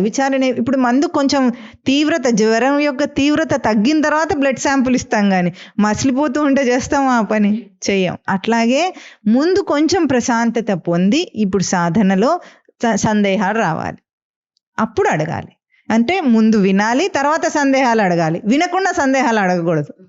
ముందు శ్రవణం చేయాలి, కొంతకాలం అనుసరించి కొన్ని ప్రవచనాలు విన్న తర్వాత మనకు తెలియకుండానే మన లోపల ఉన్న ప్రశ్నలకు సమాధానాలు వచ్చేస్తాయి.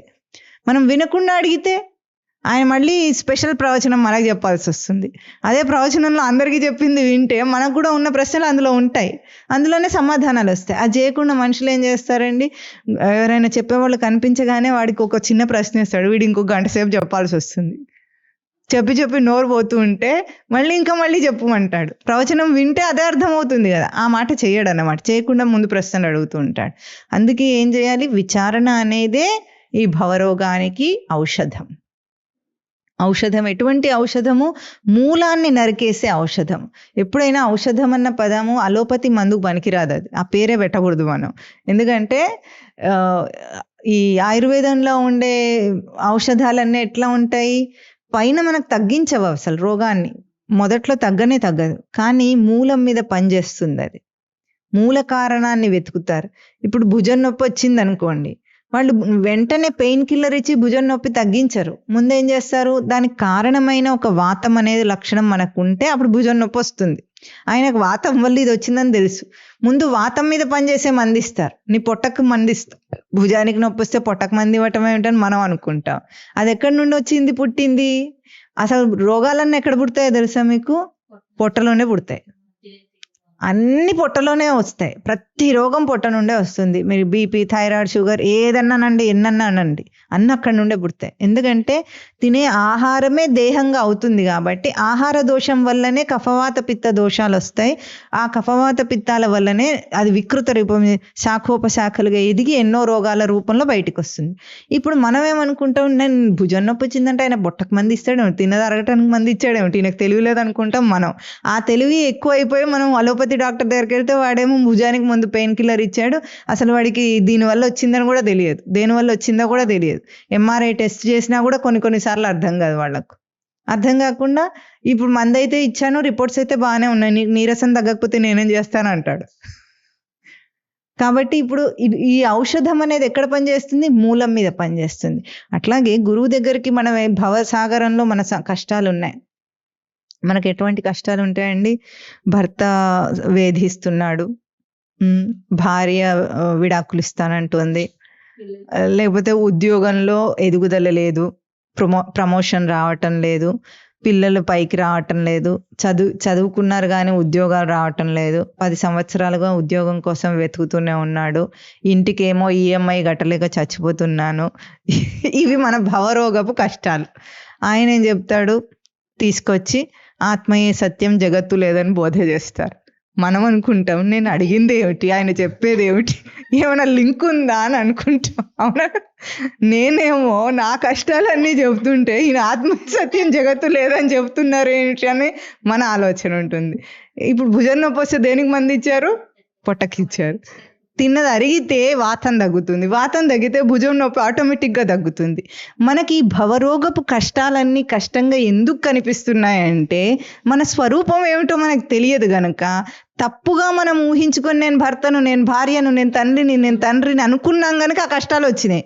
ఆ కష్టాలు పోవాలంటే లౌకికంగా మీరు ఆలోచించండి. ఏ దేవుడు కానీ ఏ గురువు కానీ మీ ఉద్యోగానికి, మీ ఇంటి అప్పు తీరటానికి ఎవరన్నా ఏమైనా చేయగలరా? ఎవరైనా చేయగలరా? ఇప్పుడు దానికి ఉద్యోగంలో ప్రమోషన్ రావాలన్నా నీ కృషే ఉండాలి, అంతేనా?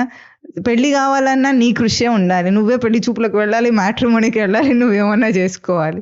నీ భార్య భర్తకు సఖ్యత ఉండాలన్నా, మీ ఇద్దరి మధ్యలో ద్వేషం రాకుండా ఉండాలన్నా మీకే ఓర్పు ఉండాలి. దానికి గురువు ఏం చేస్తాడు చెప్పండి? భగవంతుడు తోడు ఎప్పుడూ ఉంటుంది. మీకు ఒక విషయం తెలుసా? భగవంతుడు గురువు ఎప్పుడూ ఆశీర్వాదమే ఇస్తారు, కానీ దాన్నే మనం శాపంలాగా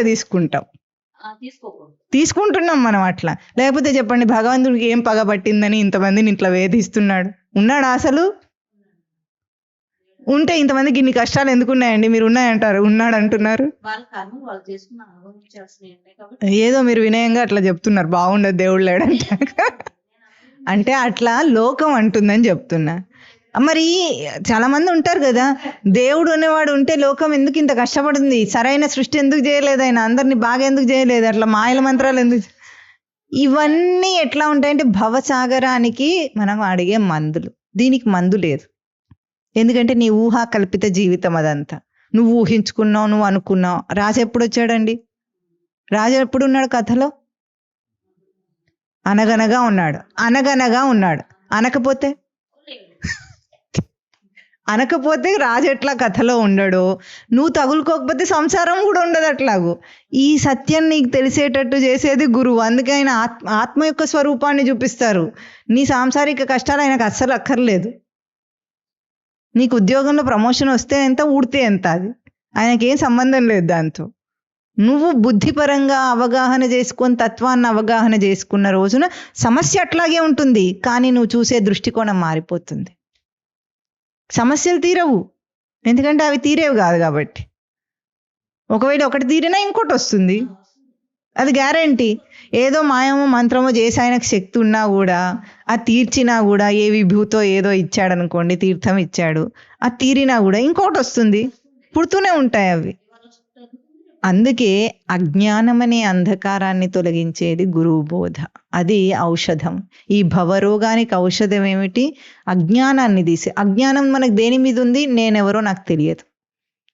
నేనెవరో తెలిస్తే, నేనే గనక సచ్చిదానంద స్మృతి స్వరూపం అని తెలిస్తే, తండ్రిగా ఉండటం అనేది తాత్కాలికమైన పాత్ర, అది మనకు భవం కలిగింది. నేనుగా ఉండటం అనేది నా స్వరూపం, అది నిజం కాదు.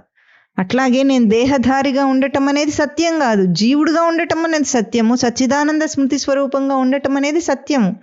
అది తన బ్రహ్మలక్షణం అయి ఉండగా ఇది ఊహించుకుంటున్నాడు వాడు. అందుకే ఆత్మయే సత్యం, జగత్తు లేదని బోధ చేస్తారు గురువు. ఎప్పుడైనా సరే మూలమునకు మందిస్తే ఎట్లా ఉంటుంది? అవలీలగా తగ్గిపోతుంది. స్వామివారు ఒక ఉపమానం చెప్తారు. ఏమిటది? ఈ 2 వేళ్ళు ఉన్నాయి, ఈ 2 వేళ్ళు దూరంగా ఉన్నాయి. వీటి మధ్యలో దూరం ఇప్పుడు ఎంత ఉంది? 2 అంగుళాలు ఉంది, అవునా? ఇవి పొడిగించుకుంటూ పోయి ఇట్లాగే గీత గీసామనుకోండి, చాలా పెద్ద గీత గీసాం, వాటి రెండిటి మధ్యలో దూరం ఎంత ఉంటుంది? 2 అంగుళాలు ఎట్లా ఉంటుంది? ఇది గీస్తూనే ఉన్నాం, ఇట్లా దూరంగా గీస్తున్నాం, ఇది ఇట్లా దూరంగా గీస్తున్నాం, ఇట్లా అవుతాయి అవి రెండు, ఇట్లా పోతూనే ఉంటాయి. అప్పుడు ఎంత దూరం ఉంటుంది? వీటి 2 కిలోమీటర్ల దూరం కూడా రావచ్చు, కొంత దూరం పోయిన తర్వాత వస్తుంది కదా. ఇప్పుడు ఆ రెండింటిని ఒకటి చేయగలమా మనం? చేయలేము. కానీ ఈ రెండింటిని ఇట్లా కలిపితే దగ్గర అయిపోయింది. అంటే మూలము, ఇది మూలము. మూలాన్ని సవరిస్తే దూరం అంతా పోయింది. జీవుడు బ్రహ్మమే, జీవ బ్రహ్మ ఐక్యం అంటారు దీన్ని. ఇద్దరు ఒకటే, జీవో బ్రహ్మ ఏవ అన్న స్థితి తెలిసింది. అందుకే మనం అడిగే అన్ని ప్రశ్నలకు సమాధానం వేరుగా వస్తుంది. ఇప్పుడు మన ఉపనిషత్తుల్లో కూడా అంతే, శిష్యులు ప్రశ్నలు అడుగుతారు, గురువులు సమాధానాలు చెప్తారు. ఎన్నో ప్రశ్నలు వస్తూనే ఉంటాయి. వాటన్నిటికీ సమాధానాలు ఎట్లా ఉంటాయి? అన్నీ కూడా నీ మూలమైన కారణం జీవభావాన్ని తీసేస్తాయి. జీవభావాన్ని ఎప్పుడు తీసేస్తాయో, దేహ అహంకారం ఎప్పుడు పోతుందో, మనిషికి దేహాత్మ భావం ఎప్పుడు నశిస్తుందో, వాడు సచ్చిదానంద స్మృతి స్వరూపుడు అవుతాడు. అప్పుడు ఏమవుతుంది? భర్త అప్పుడు ఉంటాడు, టార్చర్ కూడా చేస్తూ ఉంటాడేమో, పిల్లలు అప్పుడు ఉంటారు, మొండిగా కూడా ఉంటారు. కానీ అప్పుడు వీళ్ళు పిల్లలు కాదు, ఆయన భర్త కాదు. నేను సచ్చిదానంద స్మృతి స్వరూపం అయితే నాకు ఎదురుగా ఉన్నది ఎవరవుతారు?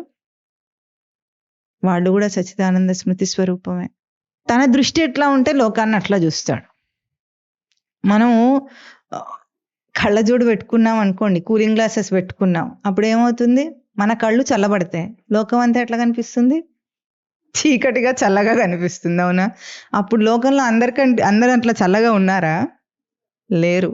ఎవరి ఎండ తాపం వాళ్ళకు ఉండనే ఉంది. కానీ మనం హాయిగా ఉన్నాం. ఇప్పుడు లోకం అంతా హాయిగా ఉన్నట్టు కనిపిస్తుంది. ఇప్పుడు కష్టం ఉండదు, లోకంలో కూడా ఉండదు, తనకు కూడా ఉండదు. అట్లాగే నీ దృష్టి మార్చేస్తే ఆ సంసారం అట్లాగే ఉంటుంది. అప్పుడున్న సమస్యలన్నీ అట్లాగే ఉంటాయి. డబ్బు సమస్యలు, ఆరోగ్య సమస్యలు, బంధుత్వ సమస్యలు, అన్ని సమస్యలు ఉంటాయి. కానీ నీకు సమస్యలాగా కనిపించట్లేదు. ఎందుకు? నీ స్థానంలో నువ్వు హాయిగా ఉన్నావు కాబట్టి. ఇప్పుడు నీకు సమస్య కనిపిస్తుందంటే అర్థం ఏమిటి? నా స్థానంలో నేను స్థిరంగా లేను, హాయిగా లేను. ఎందుకు? నా స్వరూపం ఏమిటో ఇంకా గురువు చెప్పారు కానీ నేను అందుకోలేదు దాన్ని. అంటే సాధనలో లోపం కనిపిస్తుంది. మంది ఎప్పుడు పనిచేయదండి? చెప్పండి. మంది ఎప్పుడు పని చేయకుండా ఉంటుంది? డోస్ సరిగ్గా సరిపోకపోతే పనిచేయదు. ఇప్పుడు 5 రోజులకు యాంటీబయాటిక్ ఇచ్చారనుకోండి, 2 రోజులు వేసుకొని ఇంకా నేను వేసుకోను అంటే పనిచేస్తుంది అది? డోసేజ్ సరిపోలేదంట, డాక్టర్ దగ్గరికి వెళ్ళి ఎందుకు పని చేయలేదంటే డోస్ సరిపోలేదమ్మా, ఇంకో వారం వాడు అంటాడు, అవునా? అట్లాగే మనకు కూడా పని చేయట్లేదు, మన రోగం పోవట్లేదు, భవరోగం పోవట్లేదు అంటే అర్థం ఏమిటి? గురువు దగ్గర బోధ డోస్ సరిపోలేదు, ఇంకొంచెం ఎక్కువ కావాలి మనం. అట్లా ఉన్నప్పుడు మనం ఏం చేస్తాము? అసలే ప్రవచనాలు వినటం మానేస్తే సంసారం ఏమవుతుంది?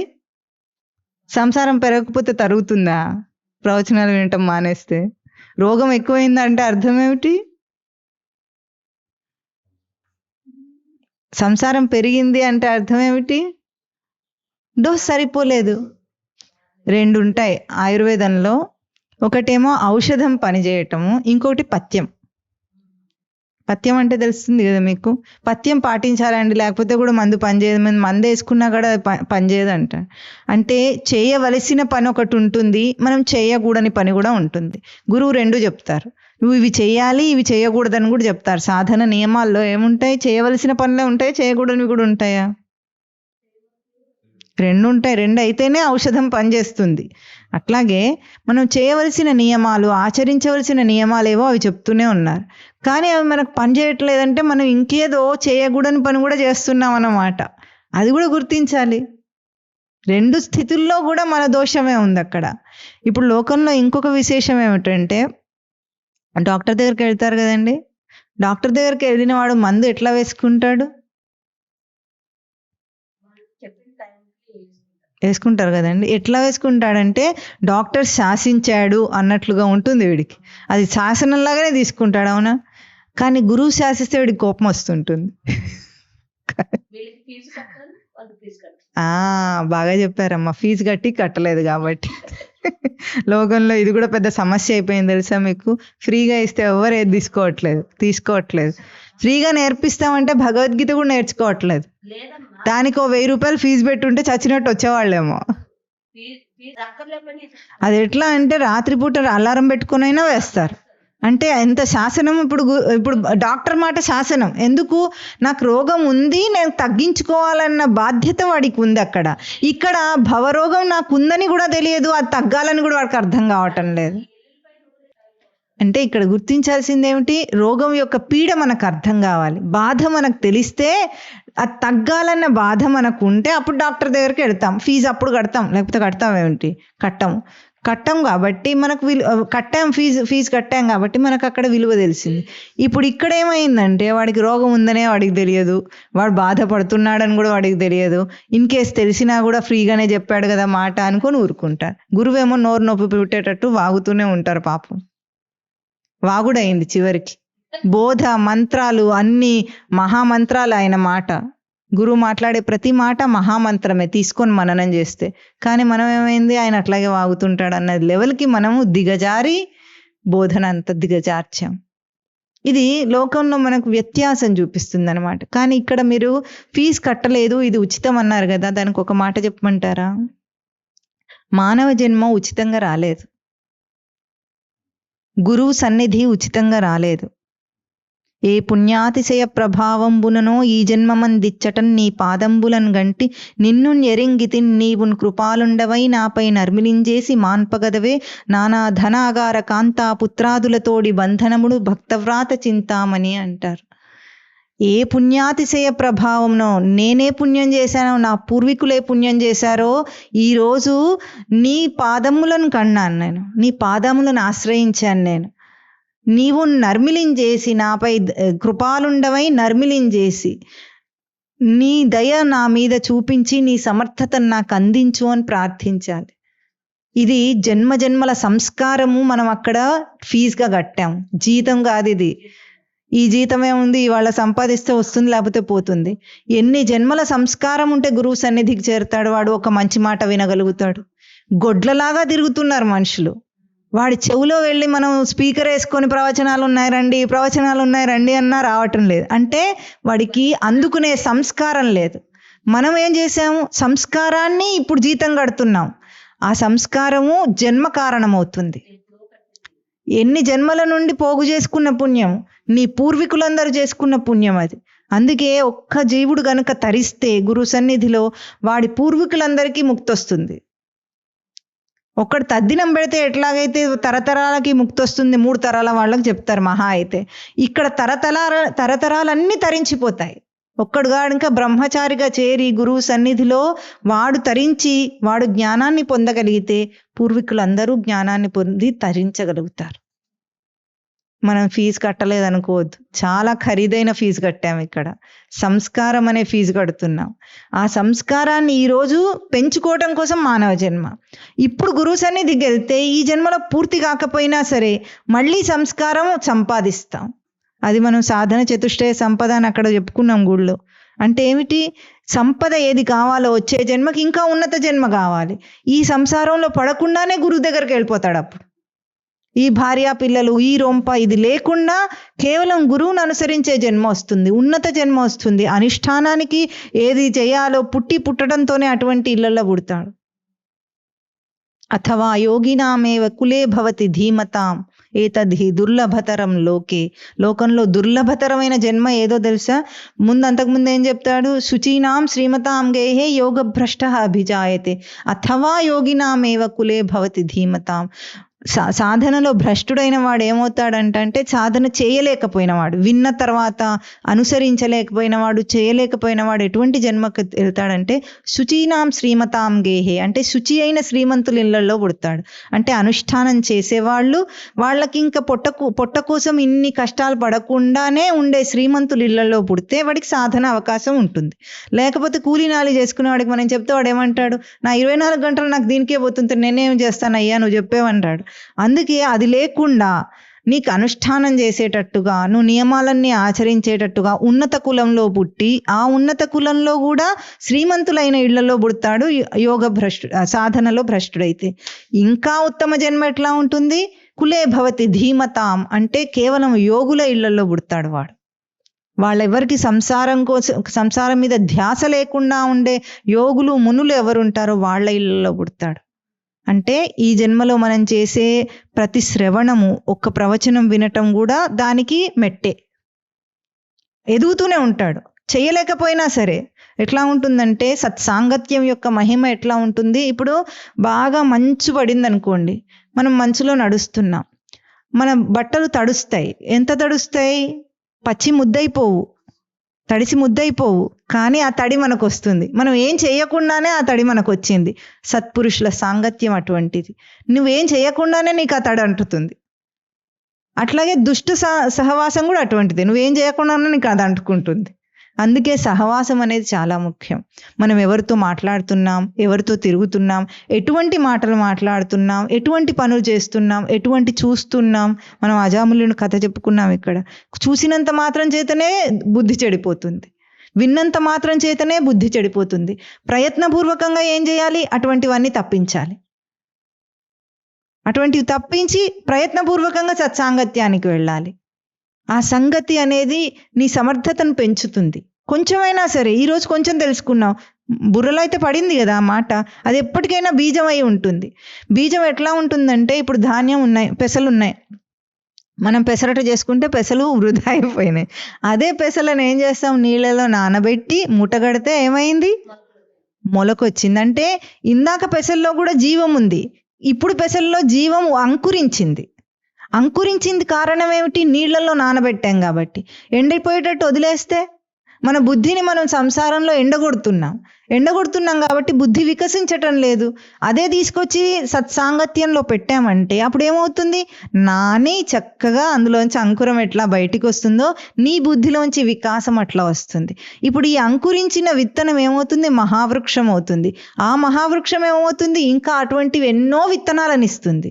అట్లాంటి వేల చెట్లను ఇవ్వగలదు. అంత దాకా దానిలో సమర్థత ఉంది. ఈరోజు పెసర్లో మనకు కనిపించింది? అది కనిపించలేదు. మర్రి విత్తనం ఎంత చిన్నది, దాంట్లో వృక్షం ఎక్కడుందో మనకు కనిపించటం లేదు.